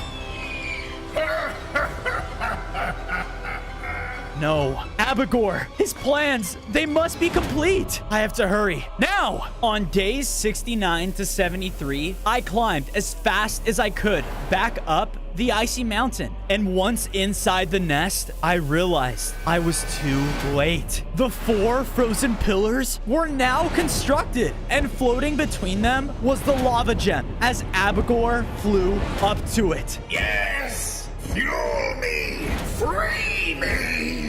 No! No! But with that, the old lava gem was destroyed, and its power completely thawed Abigor's ice form, and he was now the lava eagle again. Yes! With one single attack, he transformed the whole mountaintop into his lava domain. Now that I'm free, those lava serpents and any creature that tries to get in my way will be devoured.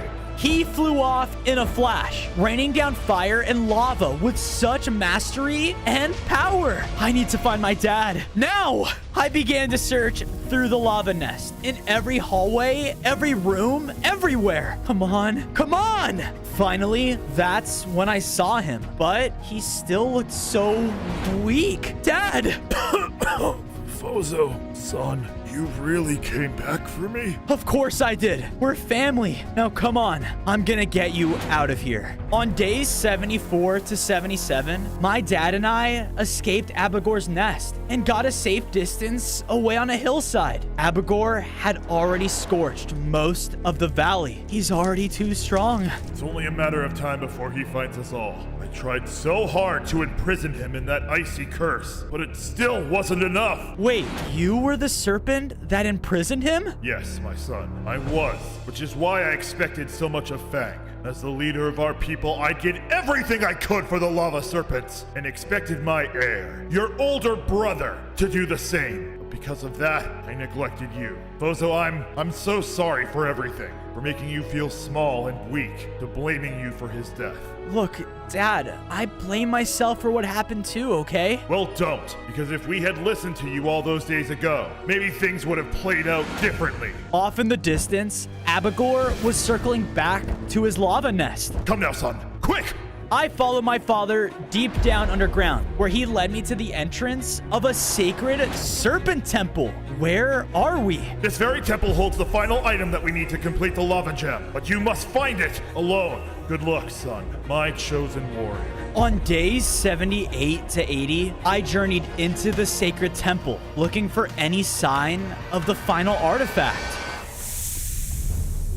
What was that? Seems like I'm not alone. Anyone there? I called out just as I entered a large cavern filled with lava and rocky platforms leading across? Okay. Cautiously, I began slithering and jumping across the lava lake as the hissing got louder and louder until...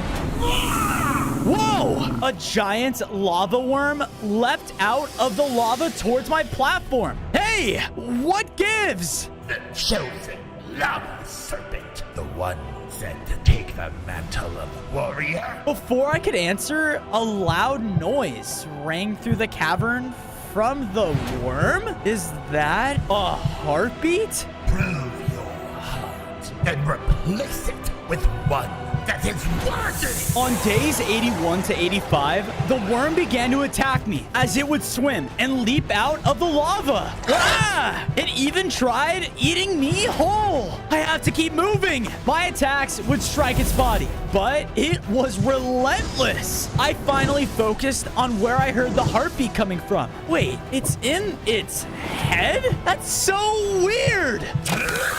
The worm chomped down as I barely jumped to safety. Pathetic. Is this all you've got? No, what I've got is a promise. The worm sprung up to attack me again, but this time I hit him directly in the head, finally taking him down. With that, the molten heart fell before me. And when I picked it up, I was empowered. I gained 10 more hearts and felt lava spreading all throughout my body. I'm finally strong enough. It's time to make my brother proud. On days 86 to 90, while I was making my way back to base, I started to hear shouting nearby. Hey, let go of me, pal! Bruno? What's going on? I slithered up to the hill to see Abagor's creations, and they were escorting Bruno and my people towards his nest. I gotta help them. But before I could act, Abagor flew down above the group. Good work, my creation. Now bring them to my nest, where I will feast. No, they have everyone. But what about the lava gem? I need it if I want to stand a chance against him. On days 91 to 94, I made it back to my base, only to see that it was completely abandoned, except for my dad and the lava gem. Dad, what happened? I had just arrived when I saw your rat friend leading the serpents out of the base. He said the only chance of stopping Abagor lied with you and the lava gem. If they gave themselves up, then the creations would have no reason to come here and never get a chance to destroy the lava gem. We have to make things right. We have to try. But we still have time. Place down the molten heart and let the gem empower you. I did as he said, and as I placed it down, the lava gem erupted in a flash of light. I was now in a vision and looked forward only to see my brother. Don't be so afraid, little brother. You're here. I'm just so happy to see you. I am too. You have no idea how proud you're making me. You've grown so much. Thanks for keeping your promise, little brother. Of course, but everyone, they're still in danger. Hey, remember what I told you? Don't let anyone tell me I can't do something. And that you are capable of anything. I believe in you. Dad believes in you. Now go and prove us right. With that, the vision of my brother faded away, and I grew into a much larger lava serpent. All right, time to end this. On days 95 to 99, looking up at the peak of the once icy mountain, Abigor was flying above his nest. Ah, the youngest serpent returns. It's a pity. A fight between me and your brother would have been legendary. But instead, I'll have to settle for a little snack. Enough, Abigor! My brother is always with me, and I'm gonna stop you. Stop me? You and what army? Destroy him! The lava army rushed into attack, but I was ready for them. I used every ability at my disposal, crushed groups of them at a time, and burned away more with my new flame. As I slowly made my way up the mountain, more and more of them kept coming, but each one fell as I finally made it to the peak. Bozo! Bruno, I'm so glad you're... Suddenly, Abigor attacked me from behind, hitting me against the cages. Ah! On day 100, I was cornered with all of my friends as Abigor towered over us. You think that you can just come in here and stop me? And you really think that I wouldn't try? Well, now we both know. We began to fight as our lava attacks clashed in the courtyard. His power was so strong, and his mastery of lava was unmatched. I pushed Abigor back with my lava bite as he took to the air and started to rain down flames on the cages. Ah! Hot! No! I then used my lava spit to melt the cages away, allowing the serpents and Bruno to run towards the exit. Go! Get out of here! Ah! They can run for now. I'll just find and devour them later! No, you won't! I continued to fend off the eagle, but my hearts were getting so low. You're still so weak! He flew up and was about to unleash a finished move when I remembered the words of my brother. You are capable of anything. We believe in you, little brother. I'm not weak. I called down another magma meteor, and this time it hit him right out of the sky. Ow! My wing! I approached Abigor as I was now towering over him. Your reign of terror is over. No! No! With one final dragon's flame, I took Abigor down. And with that, us lava serpents could finally live in peace.